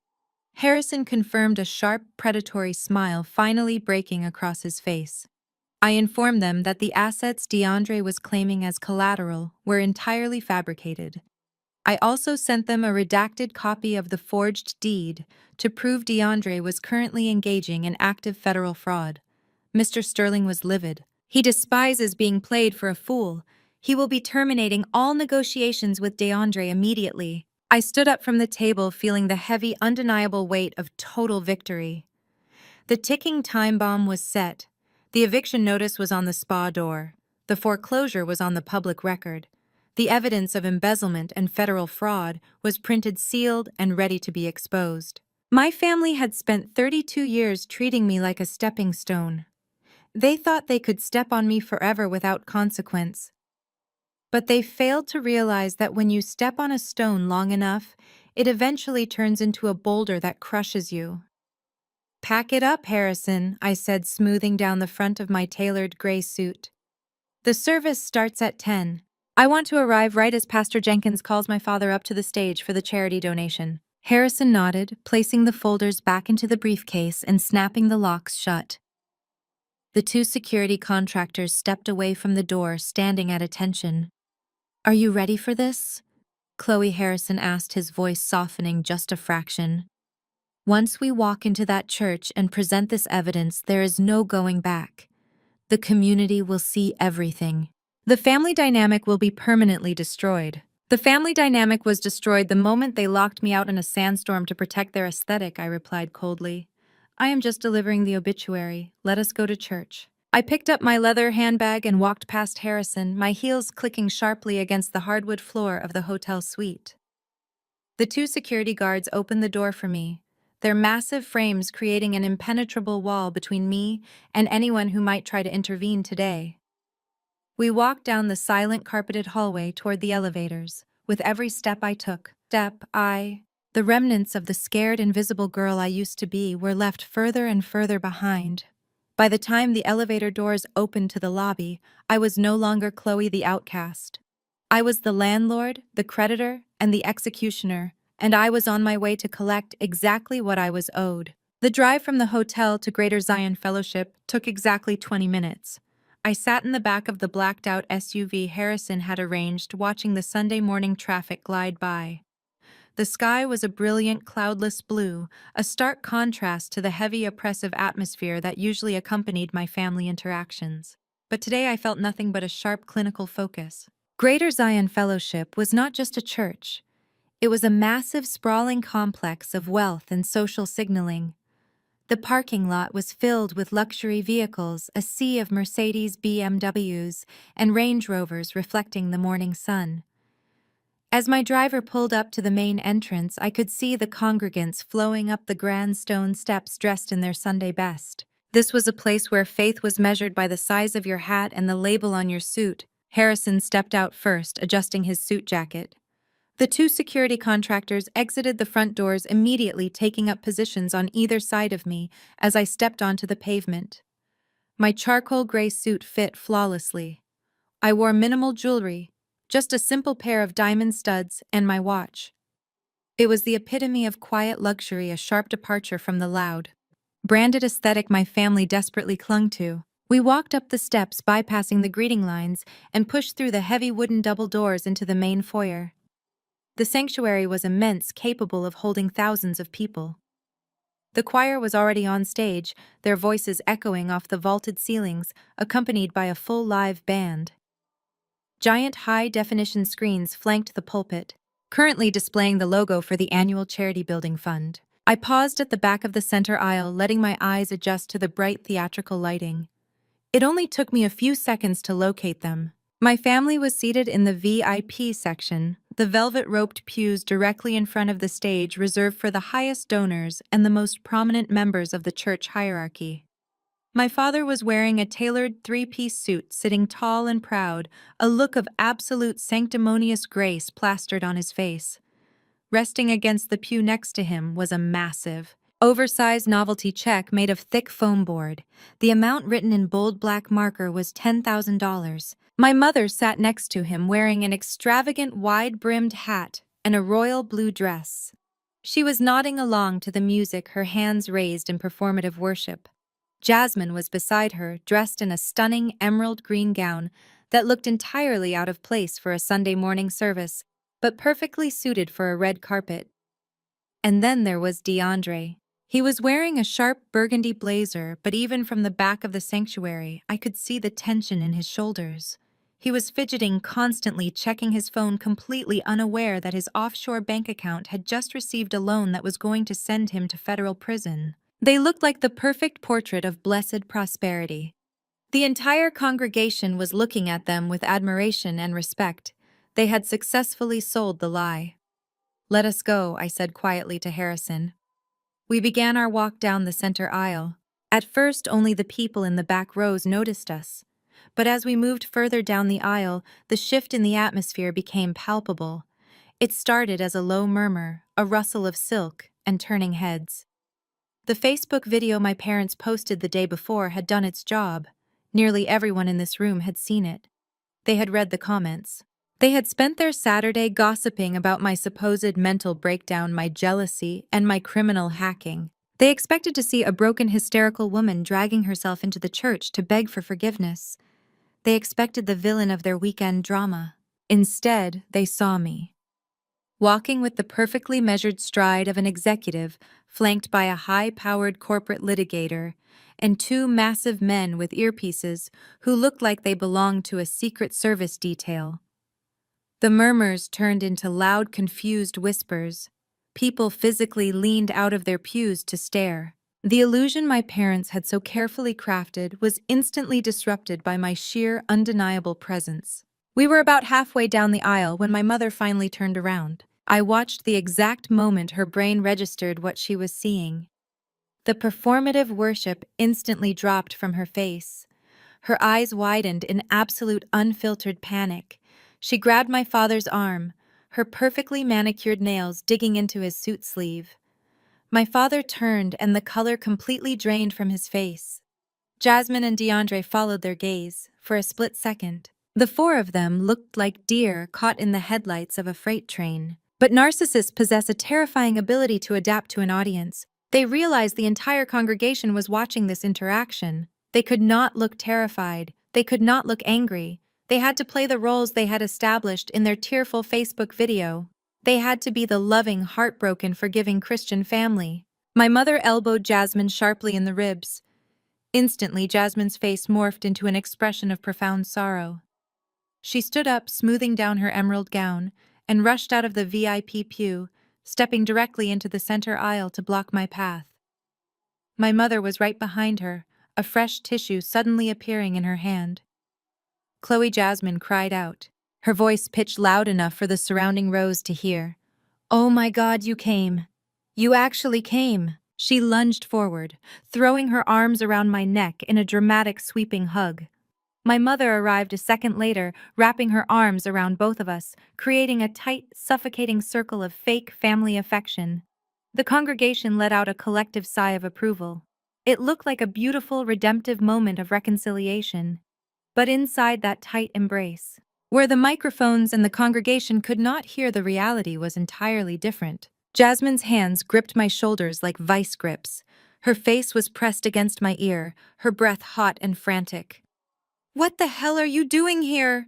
she hissed, her voice a venomous whisper. "Who are these men? You need to leave right now before you ruin everything." My mother squeezed my waist, her voice equally vicious as she leaned into my other ear. "Turn the cards back on Chloe," she whispered rapidly. "Turn the money on right now and walk out those doors. If you leave quietly, we will tell Pastor Jenkins you are getting psychiatric help. We will forgive you. Do not embarrass us in front of these people." They were still trying to negotiate. They were still trying to use shame and social pressure to bend me to their will. They honestly thought they still had leverage. They thought the threat of public embarrassment would force me to retreat. I did not hug them back. I kept my arms perfectly straight at my sides, my posture rigid and unyielding. I waited for them to finish their frantic, whispered threats. "I am not here to be forgiven." "Mom," I whispered back, my voice completely devoid of warmth. "I am here to collect." I gave a slight, almost imperceptible nod to the security guard on my left. The contractor stepped forward. He did not shove them, but he used his massive frame to step smoothly between my mother Jasmine and myself. He placed a firm, immovable hand on Jasmine's arm and gently peeled her off me. The other guard did the same to my mother, establishing a solid physical barrier of 3 feet between us. "Ma'am, please step back," the guard said to Jasmine, his voice polite but carrying an undertone of absolute authority that brooked no argument. Jasmine stumbled back a step, looking completely bewildered. Her fake tears vanished, replaced by genuine shock. Nobody had ever physically denied her what she wanted. My mother gasped, clutching her chest, trying to play up the victim angle for the audience, but the confusion was evident in her eyes. I smoothed the lapels of my gray suit, completely unbothered by their theatrical display. "What is going on here?" my father demanded, stepping out of the pew and walking toward us. He tried to puff out his chest, attempting to assert his patriarchal dominance over the situation. "Chloe, call off these goons immediately. This is the house of the Lord." "These men are not goons, Dad," I said, raising my voice just enough so the surrounding rows could hear me clearly. "They are my legal security detail. And this gentleman next to me is Harrison Cole, my corporate attorney." Harrison offered a tight, terrifyingly polite smile to my father. Thomas, it is a pleasure to finally meet you under such public circumstances. My father stopped dead in his tracks. The mention of a corporate attorney hit him like a physical blow. He looked from Harrison to the briefcases and then finally to me. The righteous anger drained out of him, replaced by the dawning realization that I had not come here to argue. I had brought professional consequences. Behind my father, I saw DeAndre stand up. He did not step into the aisle. He stayed close to the pew, his eyes darting toward the side exits of the sanctuary. The rat was finally sensing that the ship was underwater. "Please take your seats," I said to my parents, gesturing toward the VIP section. "Pastor Jenkins is about to start the testimony and charity portion of the service. I believe you have a very large check to present. I would hate to interrupt your moment of philanthropy." My mother looked like she was going to faint. Jasmine's hands were shaking so hard her bracelets rattled. They slowly backed into their pew, completely paralyzed by my lack of reaction to their intimidation. They had fired their best shots, the fake hug, the whispered threats, the community pressure, and the bullets had simply bounced off my armor. I turned and walked to the front row of the general seating section, sitting down directly across the aisle from their VIP ropes. Harrison sat to my right, placing his black briefcase on his lap. The two security guards stood at the end of the row, their arms crossed, effectively guarding our flank. The music swelled to a close. The congregation settled into their seats, the whispers dying down as Pastor Jenkins, a charismatic man with a booming voice, stepped up to the acrylic podium. "Welcome, brothers and sisters," Pastor Jenkins announced, his voice echoing through the massive room. "Today is a glorious day. Today we celebrate the generosity of our community. Today we honor those who have given so much to build the future of Greater Zion Fellowship." I leaned back in the wooden pew, crossing my legs, my eyes locked directly onto my father's pale, sweating face. He was holding the $10,000 novelty check with trembling hands. It was a check backed by an empty bank account representing a wealth that never belonged to him. The ambush was over. It was time to drop the bomb. Pastor Jenkins gripped the edges of the acrylic podium, his voice booming through the state-of-the-art sound system. "Now is the time in our service where we invite our congregants to step forward. We want to hear your testimonies of how the Lord has blessed you this year, and we want to recognize those who have pledged to our community building fund. Brother Thomas, I believe your family has a special presentation for us today." My father puffed out his chest, his face immediately flushing with a mixture of pride and sheer terror. He gripped the edge of the giant $10,000 foam board check. My mother stood up beside him, fixing a wide, strained smile on her face. Jasmine remained seated, her eyes darting frantically between me and the stage. Before my father could take a single step out of the VIP pew, I stood up. I did not rush. I smoothed the front of my tailored gray suit jacket and stepped calmly into the center aisle. Harrison followed a half step behind me, the black leather briefcase secured firmly in his grip. My two security contractors remained at the end of the row, their eyes scanning the room, daring anyone to interfere. "Pastor Jenkins," I called out, my voice clear and steady. It's clear, and it carried perfectly through the cavernous sanctuary, instantly silencing the low murmur of the crowd. Pastor Jenkins looked down from the stage, his brow furrowing in deep confusion. He knew who I was, but he also knew I was the quiet daughter, the invisible one who sat in the back, the one my family had just publicly accused of losing her mind and committing cybercrimes.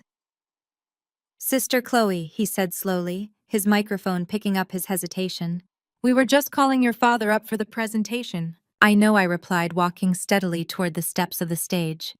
"But since my family has been so incredibly public about our personal financial affairs this weekend, I felt it was only right that I join them in their testimony. After all, a family's wealth is a shared blessing, is it not?" I did not ask for permission to come up. I simply climbed the carpeted stairs. Harrison flanked me, stopping just behind my right shoulder. I walked directly to the acrylic podium. Pastor Jenkins, perhaps intimidated by the physical presence of a high-powered corporate litigator, or perhaps just paralyzed by the sheer awkwardness of the moment, took a step back. I reached out and adjusted the microphone to my height. I looked down at the VIP section. My father was frozen, half standing, the giant fake check drooping in his trembling hands. My mother looked as though she was going to be physically sick, her face entirely drained of color. Jasmine was staring at the floor, refusing to make eye contact with anyone. "Good morning, Greater Zion," I said, my voice projecting smoothly through the massive speakers. "Many of you watched a video yesterday afternoon. You saw my parents and my sister sitting in their beautiful living room, tearfully explaining that I had suffered a severe mental breakdown. They told you I was jealous. They told you I was trying to ruin my sister's business out of spite. They asked for your prayers to help heal my sick mind." I paused, letting the silence stretch across the massive room. I could see heads nodding slowly in the pews. I could see the judgmental glares from the church elders sitting in the front rows. "I want to thank you all for those prayers." I continued, my tone completely devoid of sarcasm. I sounded perfectly sincere, which only made what was coming next more devastating. Because those prayers worked. My mind has never been clearer. In fact, seeing that video helped me realize something incredibly important. It helped me realize just how wildly successful, wealthy, and independent my family has become. I turned to my right. Harrison clicked open the briefcase and handed me the first stack of heavily notarized papers. The crisp sound of the legal parchment rustling echoed through the microphone. "You see, I addressed the crowd again. For the last 5 years, I have been operating under the assumption that my family needed my financial help.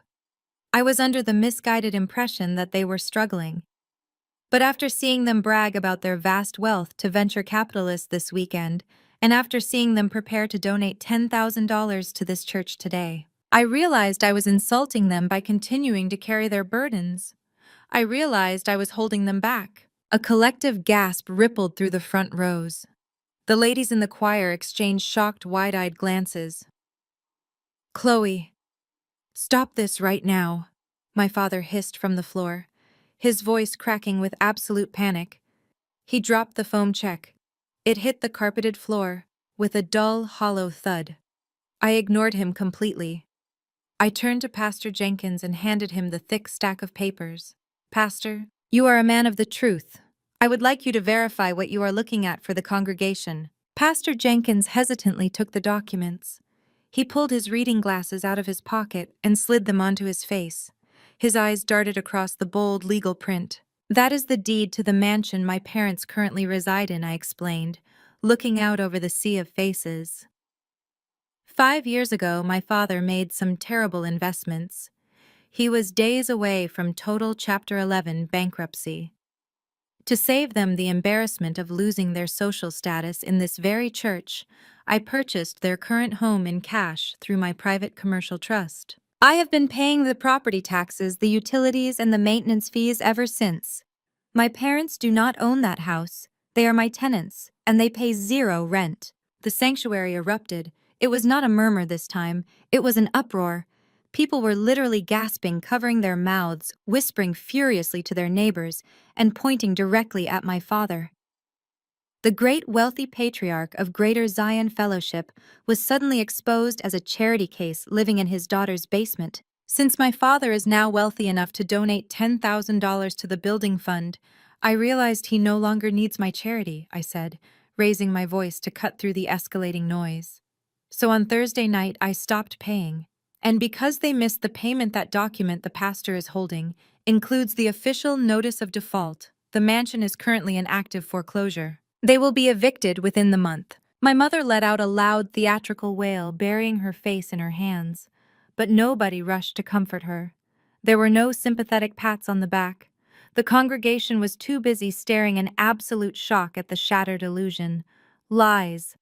Jasmine screamed, suddenly jumping up from her seat. She pointed a manicured finger at me, her face contorted in a desperate, ugly panic. "She is lying to you all. She hacked us. She is trying to steal my spa. Do not listen to her." I looked down at my sister, the golden child, the fake CEO who had locked me in a sandstorm. I held out my hand. Harrison placed the second manila folder directly into my palm.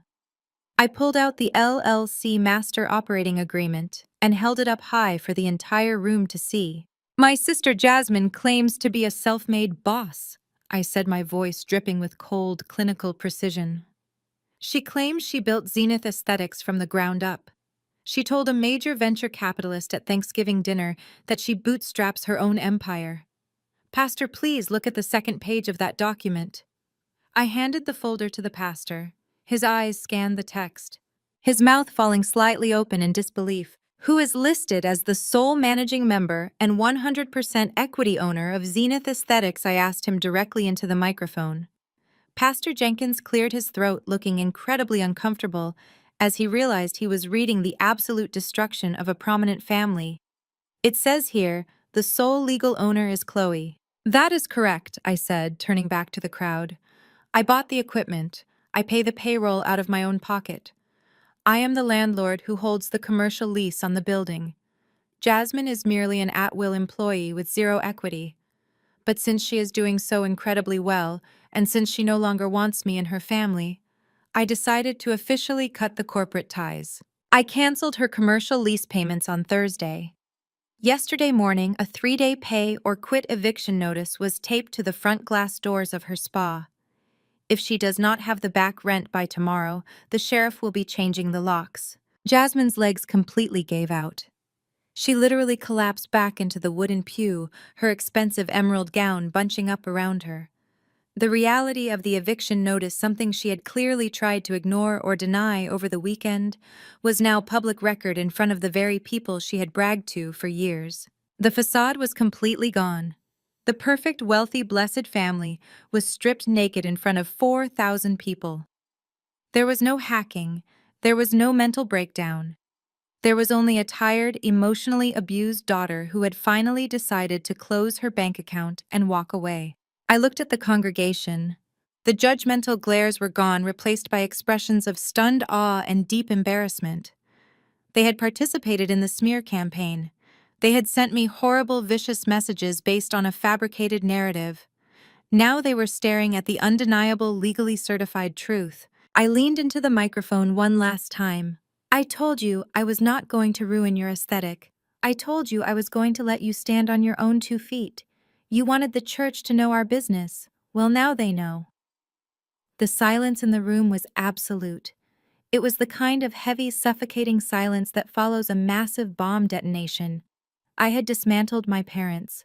I had dismantled my sister. They were ruined socially and financially, but I was not finished. I turned my gaze from the front row and looked directly at the man sitting near the edge of the pew. DeAndre. He was sweating profusely, his hands gripping the wood of the bench, his eyes wide with a very specific, very dangerous kind of fear. He thought he was safe because I had only addressed the house and the spa.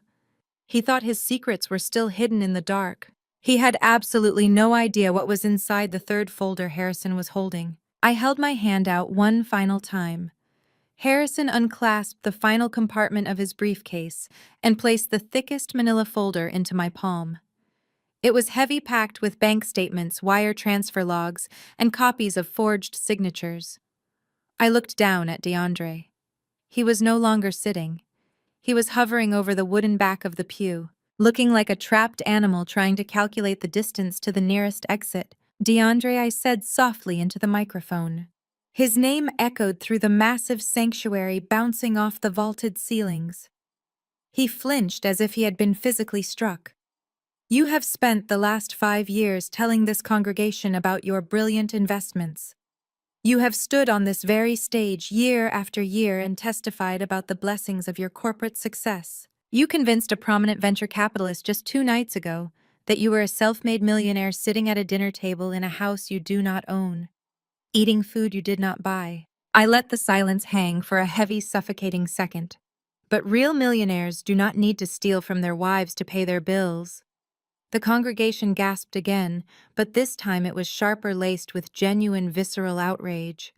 In this community, flaunting wealth was respected, but stealing from family was a cardinal sin. DeAndre's face contorted into a mask of pure, desperate panic. "Chloe, shut your mouth!" he barked, his voice cracking wildly as it echoed through the silent room. He looked around at the judgmental faces suddenly closing in on him. He pointed a shaking finger at me. "She is making this up. She is a bitter, lonely woman trying to destroy my marriage because she is jealous. Do not listen to her. Pastor, you have to stop this." I ignored his frantic pleas. I opened the folder and pulled out a thick stack of spreadsheets, holding them up to the bright stage lights. This is a certified forensic accounting report, finalized just this morning by one of the top financial investigation firms in Atlanta. I announced, my voice steady and unwavering. Since I am the sole managing member of the LLC that operates Zenith Aesthetics, I recently initiated a full comprehensive audit of our corporate accounts. For the past 14 months, DeAndre has been systematically embezzling money from the spa payroll. I turned slightly to Pastor Jenkins, who was still gripping the pulpit, his eyes wide with horror. I handed him a summary page. "Pastor, you can read the transactions yourself." DeAndre created dummy vendor accounts. He generated fake invoices for expensive laser equipment and aesthetic supplies that were never ordered and never delivered. He then wired the spa revenue directly into a private offshore account he controls. In total, he stole over $120,000 of operating funds. Funds that I had personally injected into the business to keep his wife's employees from bouncing their rent checks. A low, angry murmur swept through the pews. Jasmine let out a choked, strangled noise. She grabbed her own hair. Her perfectly styled curls instantly ruined her eyes wide with sheer, unadulterated disbelief. She snapped her head toward DeAndre, waiting for him to aggressively deny it, waiting for him to tell her it was a misunderstanding or a simple accounting error. But DeAndre could not look at her. He was staring blindly at the carpet, his jaw clenched so tightly a muscle twitched in his cheek, sweat pouring down his temples and soaking the collar of his expensive burgundy shirt. But the theft is not even the most tragic part of this story. I continued, my voice cutting through the thick tension in the room like a surgical scalpel. The real tragedy is what he chose to do with the money he stole from his own family. I reached back into the folder and pulled out a glossy 8x10 photograph along with a stack of leasing documents. "Jasmine, you spent Thanksgiving dinner bragging about your perfect marriage. You laughed in my face when you locked me out in a freezing sandstorm, thinking you had won the ultimate prize in life. But while you were playing the role of the wealthy, untouchable CEO, your husband was using my money to fund a completely separate life." I held the photograph high in the air. Though only the front rows could truly make out the image, the implication was already settling heavily over the room. It was a picture of a brand new Mercedes-Benz parked in the circular driveway of a luxury high-rise building in Midtown Atlanta. "DeAndre took the money he stole from your business and used it to sign a lease on a penthouse apartment across town," I declared, my words dropping like anvils onto the VIP section. "He also purchased this luxury vehicle in cash. Both the apartment and the car are legally registered in the name of a 24-year-old cocktail waitress named Kiara." A collective deafening shriek went up from the choir behind me. Several women in the front row physically covered their mouths, shaking their heads in absolute visceral disgust. The murmurs turned into loud, furious exclamations. The scandal was complete and absolute. Jasmine's face went completely slack. The arrogant, untouchable smirk she had worn for her entire life simply melted away, leaving behind a hollow, devastated shell. The realization hit her with the sheer force of a physical blow. The money was gone. The business she loved to brag about was a total sham.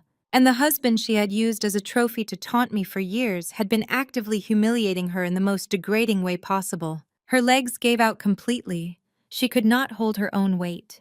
Jasmine dropped heavily to her knees, right there in the VIP pew, the expensive shimmering fabric of her emerald gown pooling around her on the floor like a collapsed parachute. She buried her face in her hands and began to wail. It was not the fake performative crying she had done on the Facebook video the day before. It was a deep, guttural, agonizing sound of total and absolute devastation. My parents were completely paralyzed. My mother, who had spent her entire life judging the women in the church for their family scandals, was now the epicenter of the greatest scandal Greater Zion Fellowship had ever witnessed. She slumped sideways into the pew, completely unresponsive, her wide-brimmed royal blue hat sitting askew on her head. She stared blankly at DeAndre as if he had just transformed into a monster right in front of her. My father was gripping the back of the wooden pew, his knuckles stark white, his mouth opening and closing repeatedly without any sound coming out. He looked down at his sobbing daughter, Then down at the fake $10,000 check, lying abandoned on the floor, realizing that his fake empire had just cost him the only person who had actually kept him afloat. Their perfect, curated family aesthetic was annihilated. The social status they had literally sold their souls to protect was reduced to ashes in less than 5 minutes. The public humiliation, the sudden realization that his entire life was over, was finally too much for DeAndre to bear. The mask of the smooth, sophisticated businessman completely shattered, revealing the desperate, violent fraud underneath. He could not argue with the documents. He could not lie his way out of the mistress. The only option his panicked brain could process was violence. He let out a furious roar, a sound of pure, unadulterated rage that ripped through the sanctuary. He shoved past my father, hitting the older man so hard my father stumbled back into the wooden bench. DeAndre lunged out of the pew and sprinted directly toward the stage. "I am going to kill you!" DeAndre screamed. His face twisted in absolute fury, spit flying from his lips. He charged up the carpeted steps, his fists clenched, his eyes locked entirely on me. He wanted to destroy the person who had stripped him of his power. The congregation screamed in terror. People scrambled out of the nearby pews trying to get out of the way. Pastor Jenkins shouted something unintelligible and stumbled backward, knocking over a brass microphone stand that crashed loudly onto the stage floor. But I did not flinch. I did not scream. I did not take a single step backward. I stood perfectly still, my hands resting lightly on the cool edges of the acrylic podium. My expression completely unchanged because I knew exactly what was about to happen. Before DeAndre's foot could even hit the top step of the stage, my two massive security contractors moved with terrifying practice speed. They did not hesitate and they did not hold back. The guard on my right stepped forward, dropping his shoulder, and drove his entire body weight directly into DeAndre's chest. The impact sounded like two cars colliding. DeAndre's forward momentum was instantly halted. He was lifted entirely off his feet and slammed violently backward onto the carpeted stairs. Before DeAndre could even process the impact, the second guard descended on him. He grabbed DeAndre's right arm, twisting it sharply behind his back in a brutal joint lock. In less than 3 seconds, the physical threat was completely and utterly neutralized. DeAndre was pinned face down against the hard steps, groaning in sudden agony, his cheek smashed roughly into the red carpet. The first guard pressed a heavy, unforgiving knee firmly between DeAndre's shoulder blades, holding him entirely immobile against the floor. "Stay down," the guard commanded. His voice was cold, flat, and professional, echoing cleanly through the chaotic, screaming sanctuary. DeAndre thrashed for a split second, his legs kicking out as he tried to break free from the hold, but the second guard applied a fraction more pressure to his twisted arm. A sharp, loud yelp of pain ripped from DeAndre's lips. He finally stopped moving, panting heavily, his expensive burgundy blazer wrinkled and twisted around his shoulders. He lay there, utterly defeated. Pinned to the floor of the church in front of 4,000 horrified spectators, I looked down at him from the podium. The man who had threatened me, who had stolen from me, and who had tried to intimidate me with a fake lawsuit, was now eating the carpet right at my feet.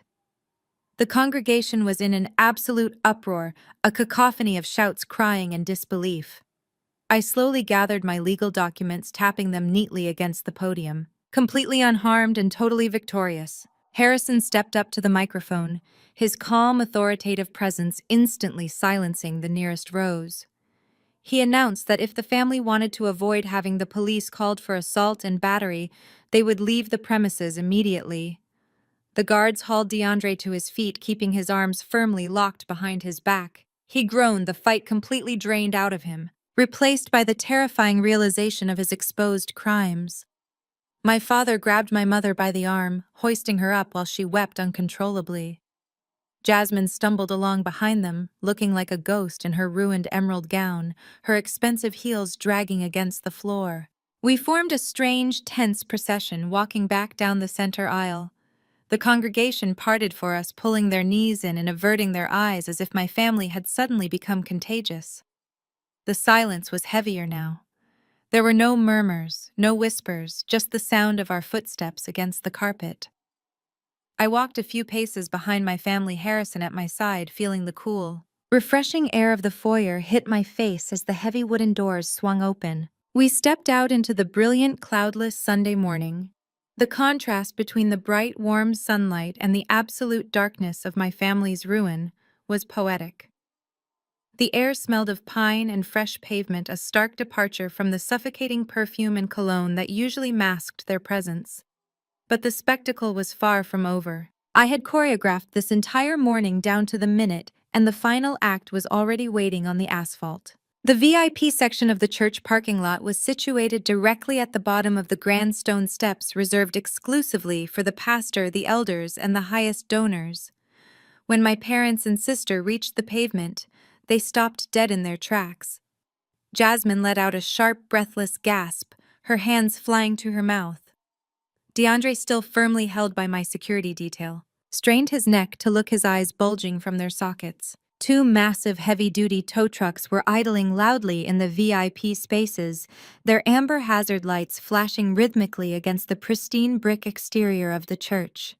One driver was actively hooking heavy steel chains to the front axle of Jasmine's pristine white Range Rover. The second driver had already secured DeAndre's custom matte black Porsche Panamera and was operating the hydraulic lift, hoisting the rear tires of the expensive sports car into the air. "Hey," DeAndre screamed, struggling uselessly against the grip of the guards. "Put that down. That is my car. You cannot do this. You have no right to touch my property." The tow truck driver, a burly man in a neon orange safety vest, did not even look up from his control panel. He just pointed a grease-stained thumb toward me, chewing casually on a toothpick. "Actually, they can," I said, walking slowly down the stone steps until I was standing level with them on the asphalt. "You see, DeAndre, those vehicles were never yours. They were leased under the Zenith Aesthetics corporate account. You used my company's credit profile to secure the financing because your personal credit score was destroyed years ago. Since you are both currently facing eviction and massive legal liability, I instructed my financial team to officially terminate those commercial leases on Friday afternoon. I also provided the recovery agency with your exact Sunday schedule. I figured the church parking lot would be the most convenient place for the pickup, ensuring you would not try to hide the assets." Jasmine stared at the Range Rover as it was yanked backward onto the flatbed with a loud metallic clank. "That is my car!" she sobbed, her voice weak and broken, stripped of all its usual arrogance. "I need that car. How am I supposed to get home? How am I supposed to go anywhere?" "You are a highly successful independent CEO, Jasmine," I replied, my voice completely devoid of pity. "I am sure a woman of your vast bootstrapped resources can afford a premium rideshare, or perhaps DeAndre can carry you." But the repossession operation was merely the opening act of the parking lot finale. Standing a few yards away, leaning casually against the polished hood of a sleek black town car, was a man my family recognized instantly.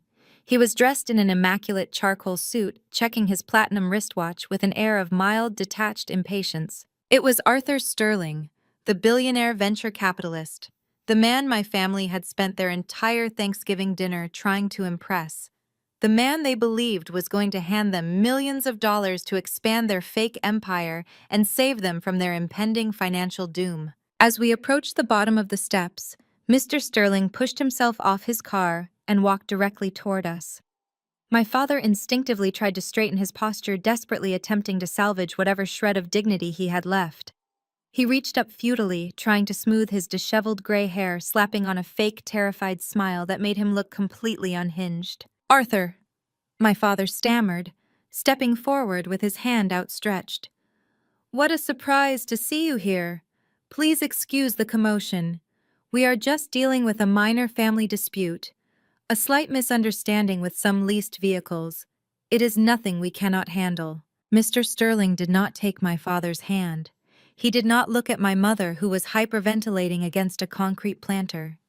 He did not look at Jasmine, who was currently weeping openly on the pavement, and he barely spared a glance for DeAndre, who was still pinned by the security guards. Instead, Mr. Sterling walked directly past all of them and stopped squarely in front of me. He extended his hand, his eyes bright with genuine professional respect. "Chloe," he said, his voice warm and highly engaging, "it is an absolute pleasure to finally meet you in person. I shook his hand firmly, projecting the exact executive presence I used in boardrooms across the country. The pleasure is mine, Mr. Sterling. I appreciate you taking the time out of your Sunday morning to be here. I know your schedule is incredibly demanding. My parents stared at the two of us, their mouths hanging open in total unadulterated shock. The venture capitalist, the man they had worshipped as a literal god of wealth, was speaking to their invisible daughter as an equal. The hierarchy they had enforced for my entire life was being dismantled right in front of their eyes. Harrison stepped forward, offering Mr. Sterling a professional nod. "Everything is in order, Arthur. I assume you reviewed the files I sent over on Friday afternoon." "I did, Harrison." Mr. Sterling replied, his expression turning deadly serious as he adjusted his suit jacket. He looked back at me. "I want to personally thank you, Chloe. Your attorney reached out to my office on Friday. He provided me with the full forensic accounting report regarding Zenith Aesthetics, as well as the certified legal documentation regarding your total ownership of the LLC and the residential properties." Mr. Sterling finally turned to look at my father. The polite warmth in his eyes completely vanished, replaced by the ruthless, predatory glare of a man who destroyed failing companies for a living. The air temperature between them seemed to drop 10 degrees. "Thomas," Mr. Sterling said, his voice dripping with absolute freezing contempt, "you sat at my Thanksgiving table and fed me a fairy tale. You presented your daughter Jasmine as a brilliant entrepreneur, and your son-in-law as a financial prodigy. You were actively preparing to pitch me a $2 million investment strategy based entirely on assets that belong to your other daughter. You were attempting to leverage her wealth to steal my capital." "That is not true," my father pleaded, stepping forward, his hands raised in a desperate begging gesture. "Arthur, please, you have to understand the context. Chloe is unwell. She is trying to sabotage us out of spite. We can still make the deal work. We have other assets. We have the house. We can use the house as collateral." "You do not own the house, Thomas," Mr. Sterling snapped, shutting my father down instantly. The sharp crack of his voice made my mother flinch. "Chloe's legal team provided me with the deed and the notice of default. You own absolutely nothing. You are a fraud. Your entire family is a carefully constructed lie, designed to extract money from legitimate investors." Jasmine let out another wail, burying her face in her hands, her shoulders shaking violently. DeAndre had stopped struggling entirely. He just hung his head, staring at the asphalt, realizing that the ultimate prize, the venture capital money he had been banking on to cover his embezzled tracks and fund his mistress, was completely gone. The walls had entirely closed in. "I do not take kindly to people wasting my time," Mr. Sterling continued, stepping closer to DeAndre. "But I take it even less kindly when people attempt to solicit investments from my firm under fraudulent pretenses. In my industry, we do not just walk away from con artists. We make a very loud, very public example of them." Mr. Sterling reached into the inner pocket of his tailored suit jacket and pulled out a thick, sealed white envelope. He held it out. When DeAndre refused to take it, his arms still firmly held by the guards, Mr. Sterling simply shoved the heavy envelope into the front breast pocket of DeAndre's wrinkled burgundy blazer. "Consider yourself served," Mr. Sterling said coldly, stepping back. "My legal team filed the paperwork first thing Friday evening. I am officially suing you, your wife, and your father-in-law for fraud, misrepresentation, and attempting to solicit investments under false pretenses. I will be seeking massive compensatory damages for the time and resources my firm wasted reviewing your fake portfolio. I am going to freeze every single bank account associated with your names by Monday morning. By the time my lawyers are finished tearing you apart, you will not even be able to afford a cup of coffee." My mother gasped, clutching her chest, as if she had been physically shot. She leaned against my father, her legs trembling so violently she nearly collapsed. "Harold," she cried, her voice high, thin, and panicked. "Harold, what are we going to do? We do not have any money to fight a billionaire. We do not have anything." My father just stared at the white envelope sticking out of DeAndre's pocket, his eyes wide and terribly vacant. The reality of his situation had finally crushed the last remaining ounce of his ego. He was not just broke. He was about to be hunted by a financial predator with unlimited resources. Mr. Sterling turned back to me, the the professional warmth instantly returning to his face. "Chloe," he said smoothly, ignoring the crying family behind him. "It is rare to meet someone with your level of clinical precision. You protected your assets flawlessly and handled a highly volatile situation with absolute grace. When the dust settles from this mess, my firm is always looking for silent partners with sharp, ruthless instincts. I would love to take you to lunch and discuss some legitimate investment opportunities." "I would be open to that conversation, Arthur," I replied, offering a polite, measured smile. "My assistant will contact your office next week to set up a time." "Excellent," Mr. Sterling said. He nodded respectfully to Harrison, then turned and walked back to his waiting town car. The driver opened the rear door and Mr. Sterling slid inside without looking back. The black car glided silently out of the parking lot, disappearing down the tree-lined street, taking my family's last shred of hope with it. The heavy rumble of diesel engines pulled my attention back to the tow trucks. The drivers had finished securing the vehicles.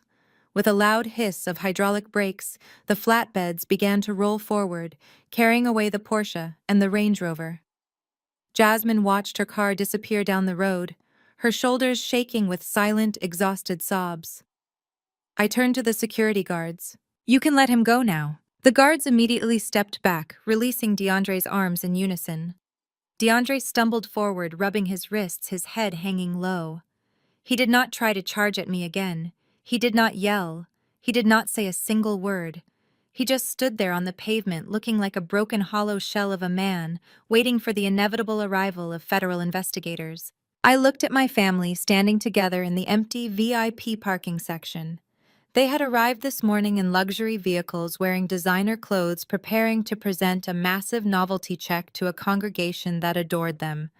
They had spent the entire weekend trying to manipulate the public into believing I was insane, trying to shame me into submission. Now they were stranded in a church parking lot on a beautiful Sunday morning. They had no cars. Their businesses were seized. Their home was in active foreclosure. They were facing a massive fraud lawsuit from a billionaire and federal prison time for embezzlement. The illusion was completely dead, and I was the one who had finally pulled the plug. Harrison stepped up beside me, checking his watch with a quiet click. "Our car is waiting around the back, Chloe. Whenever you are ready." "I am ready," I said. I did not say goodbye to my parents. I did not offer a final gloating speech to Jasmine or DeAndre. They were no longer worth my breath or my energy.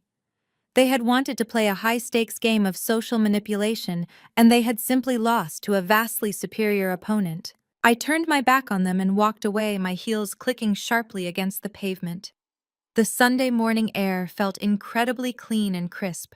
For the first time in my entire life, the heavy, suffocating weight of my family's expectations was completely gone. I stepped into the back of my waiting SUV, Harrison closing the door securely behind me. As the driver pulled out of the church parking lot, I did not even glance out the tinted window. My family was officially in the past. 2 weeks passed since that Sunday morning. The dust did not just settle, it completely buried them. I stood on the sidewalk of West Peachtree Street, wrapping my wool coat tighter around my shoulders against the crisp December wind. The morning air was sharp and clean, a stark contrast to the suffocating toxicity I had carried for over 30 years. Directly in front of me, a licensed commercial locksmith was drilling through the heavy brass deadbolt of the double-glass doors. Above the doors, the elegant glowing sign for Zenith Aesthetics was completely dark.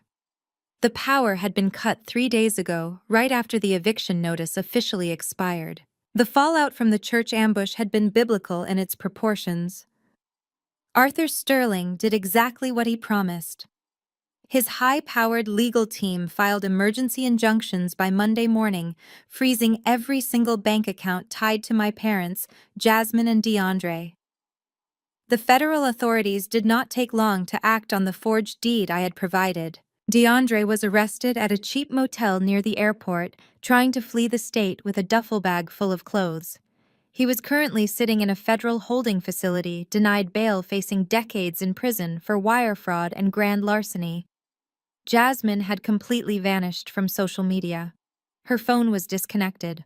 Aunt Maxine told me she was sleeping on a friend's couch in a tiny one-bedroom apartment, desperately trying to find a job as a receptionist at a strip mall salon. The locksmith pulled the old cylinder out with a loud metal scraping sound and inserted the new hardware.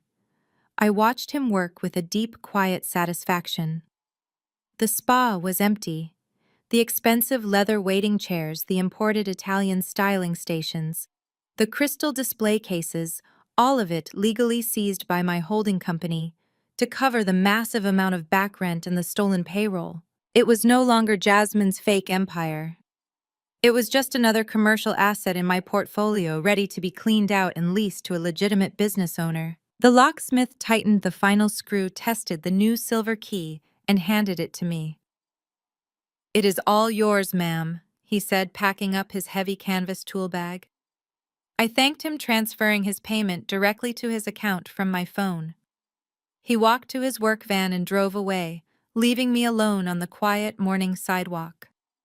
I turned to walk back to my car when a beat-up, bright yellow taxicab aggressively pulled up to the curb, its tires scraping loudly against the concrete. The sight was incredibly jarring. My family never took public cabs. They only used black car services or their leased luxury vehicles. They considered standard taxis to be beneath their social standing. The rear door popped open. My father stepped out first. I almost did not recognize him. The proud, impeccably groomed patriarch who had tried to intimidate me in the church aisle was completely gone. His posture was severely hunched. He was wearing an old, oversized gray sweater that looked like it had been pulled from the bottom of a donation bin. He had not shaved in days, and his face was drawn pale and deeply etched with the undeniable physical toll of total financial ruin. He reached into the back seat and pulled out my mother. Brenda looked even worse. She was not wearing her wide-brimmed hats, her pearls, or her royal blue dresses. She was wearing cheap black sweatpants and a wrinkled white blouse. Her hair, usually sprayed and styled into a flawless, stiff helmet, was tied back in a messy, frizzy knot at the base of her neck. The cab driver popped the trunk. My father walked to the back and began pulling out luggage. 4 massive, heavy Louis Vuitton suitcases hit the pavement. It was a perfectly absurd visual. They were standing on the street corner looking like vagrants, but they were dragging thousands of dollars worth of empty designer leather. They paid the driver with a handful of crumpled cash, and the cab sped away, leaving the smell of exhaust in the cold air. My father turned and saw me standing by the glass doors of the dark spa. For a second, we just stared at each other across the concrete. Then the absolute desperation kicked in. "Chloe!" my mother cried out, her voice cracking immediately. She abandoned her heavy suitcase and practically sprinted down the sidewalk toward me. "Chloe, thank God you are here. We tried to call your lawyer, but his office will not take our calls. We did not know where else to find you. We thought you might come here to check on the property." She reached out, trying to grab my hands, trying to initiate the physical contact of a loving mother.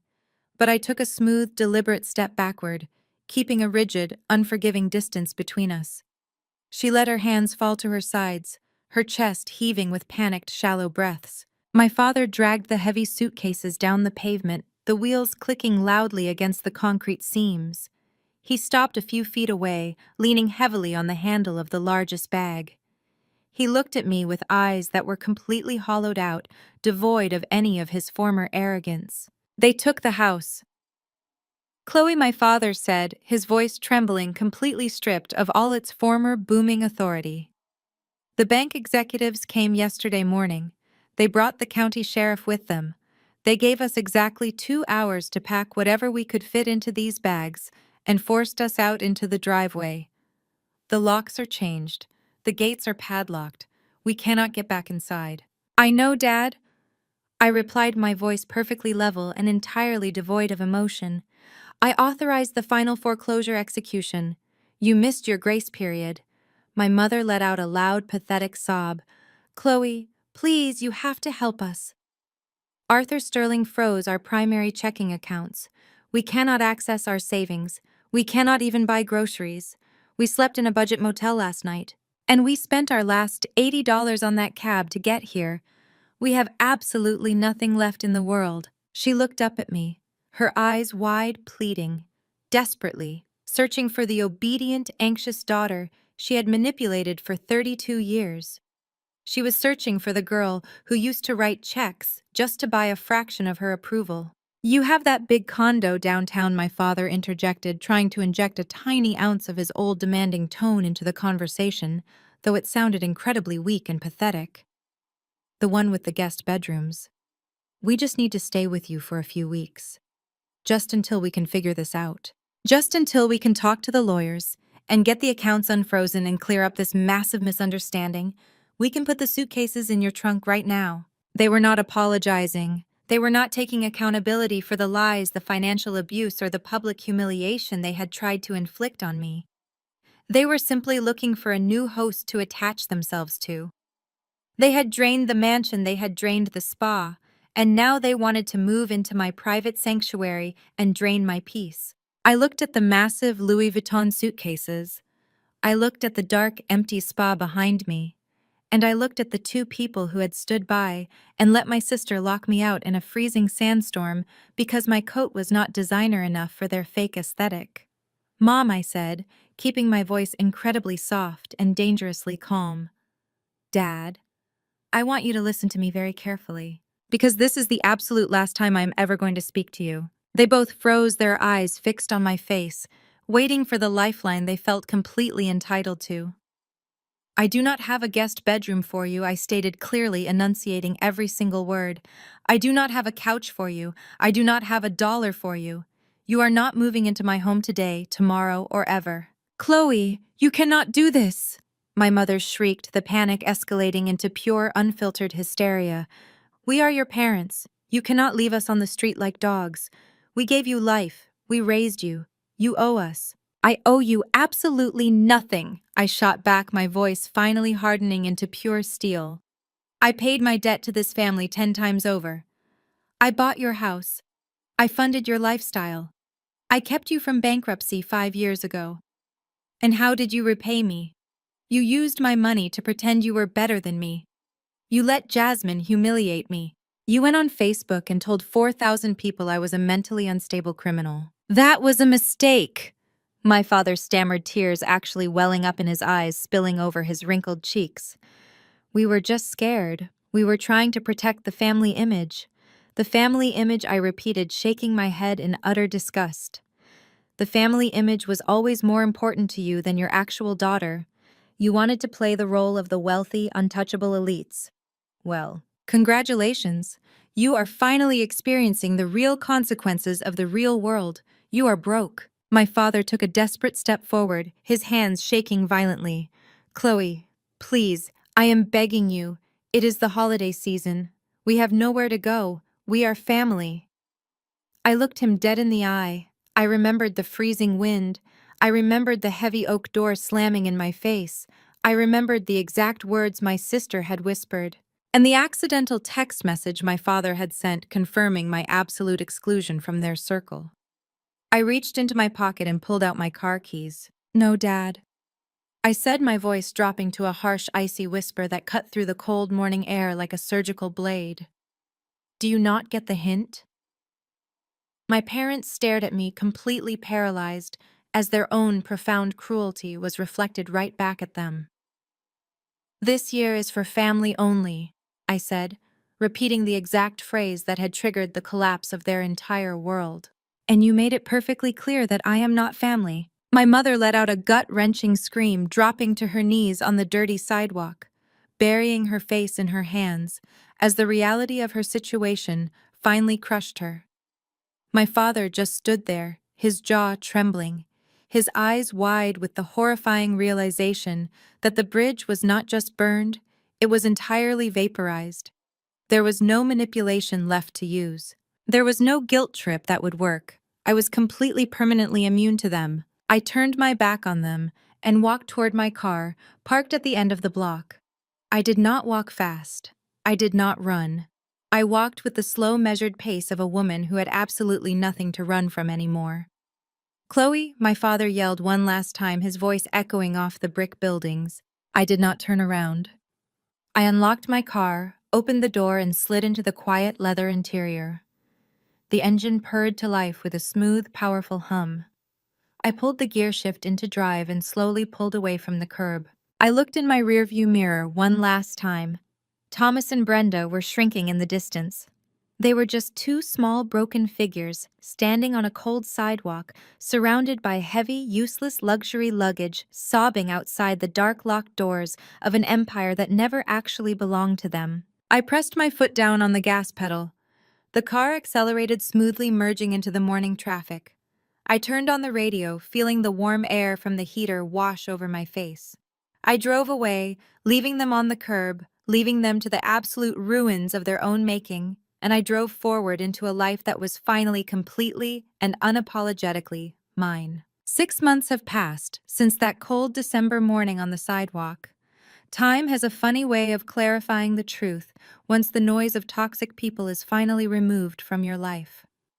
My business empire has continued to expand, unburdened by the constant, exhausting financial bleed of sustaining my family's illusions. I partnered with Arthur Sterling on a massive commercial development project in downtown Atlanta, and we are breaking ground next week. My life is quiet, my portfolio is thriving, and most importantly, my mind is completely at peace. The same cannot be said for the people I left behind on that curb. The justice system moved with a terrifying mechanical efficiency when it came to DeAndre. The federal prosecutors did not offer him a lenient plea deal. The evidence was too overwhelming, the forged deed too perfectly documented, and the wire fraud too cleanly traced. DeAndre is currently sitting in a federal penitentiary outside of Atlanta serving a mandatory 7-year sentence. The venture capital lawsuit completely bankrupted him before the criminal trial even started.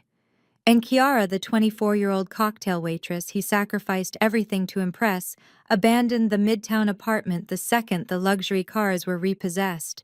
She did not even show up to his sentencing hearing. He sits in a concrete cell, entirely stripped of his designer suits, and his arrogant smirk left with absolutely nothing but the harsh reality of his own greed. Jasmine's fall from grace was perhaps the most poetic. The self-proclaimed CEO and bootstrapped mogul was forced to actually enter the workforce she loved to brag about conquering. With her assets frozen, her credit destroyed, and her reputation in the Atlanta beauty industry completely radioactive, no high-end salon would even look at her resume. She is currently working as a junior stylist at a discount strip mall salon in a neighboring county, sweeping up hair clippings and dealing with walk-in clients. She has to wear a standard black polyester uniform, a far cry from the emerald gowns and designer labels she used to parade around in. She takes public transportation, now a daily reality check that has reportedly broken her spirit. There are no more glamorous social media posts, no more bachelorette trips to Tulum, and no more fake empowerment speeches. Aunt Maxine told me Jasmine complains constantly about the long hours and the low pay, completely oblivious to the irony that she is finally experiencing the very grind she used to pretend she had mastered. She is learning the hard way that true success is built on character, not stolen credit. As for my parents, the loss of the mansion was only the beginning of their punishment. For narcissists, the greatest tragedy is not the loss of money, but the loss of an audience. They are currently renting a tiny, cramped 2-bedroom apartment on the outskirts of the city. The Louis Vuitton luggage they dragged onto the sidewalk that day takes up half their closet space, completely useless now that they have nowhere to travel and nobody to impress. But their true prison is social. They have not shown their faces at Greater Zion Fellowship since the Sunday I exposed them. The shame of being unmasked in front of 4,000 people was too much for their fragile egos to bear. They lost their VIP seating, they lost the respect of Pastor Jenkins, and they lost the community they had dedicated their entire lives to impressing. Aunt Maxine mentioned that my mother still tries to dress up and go to the local grocery store, desperately hoping someone will recognize her as the prominent society woman she used to be. But the illusion is dead.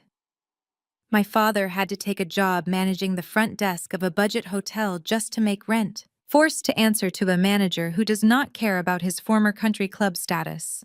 They spend their days isolated in that small apartment, blaming everyone but themselves, clinging bitterly to the memory of a lifestyle that was never actually theirs. People often tell you that family is everything. Society conditions us to believe that sharing the same DNA means you owe someone your infinite patience, your unconditional loyalty, and your wallet.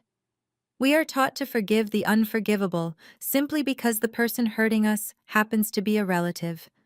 But I am here to tell you that blood does not entitle anyone to your bank account. Blood does not entitle anyone to the fruits of your hard work, your late nights, and your sacrifices. And most importantly, blood absolutely does not entitle anyone to your peace. Setting boundaries is not an act of cruelty. It is the ultimate act of self-preservation. When you stop shielding toxic people from the consequences of their own actions, you force them to finally meet themselves. My family met themselves and they were utterly destroyed by what they saw. If a friend treated you the way your toxic family treats you, you would cut them off without a second thought. You would never tolerate a stranger stealing from you, gaslighting you, and locking you out in the cold. You should never lower your standards of respect just because the person disrespecting you shares your last name. I spent 32 years shrinking myself so my family could feel big. I funded their vanity while they mocked my simplicity. I played the role of the quiet, invisible workhorse because I was desperately hoping that one day my generosity would finally earn their love. But love cannot be bought, and respect cannot be negotiated with people who fundamentally view you as an appliance. The moment I closed my banking app in that freezing car, I did not just cut off their funding. I cut off the generational curse of financial and emotional abuse. I took my power back. I realized that my success was not a communal resource for ungrateful people to exploit. It was the armor I built to protect myself, and I had every right to wear it proudly. Walking away from my family was the hardest thing I have ever done, but it was also the first time I ever truly stepped into my own life. I am no longer the scapegoat. I am the architect of my own destiny, and the foundation is absolutely unbreakable. Have you ever had to use the law to teach your toxic family that your generosity was a privilege, not a right? Drop your stories in the comments below. Make sure to hit subscribe because your peace is the best investment you will ever make.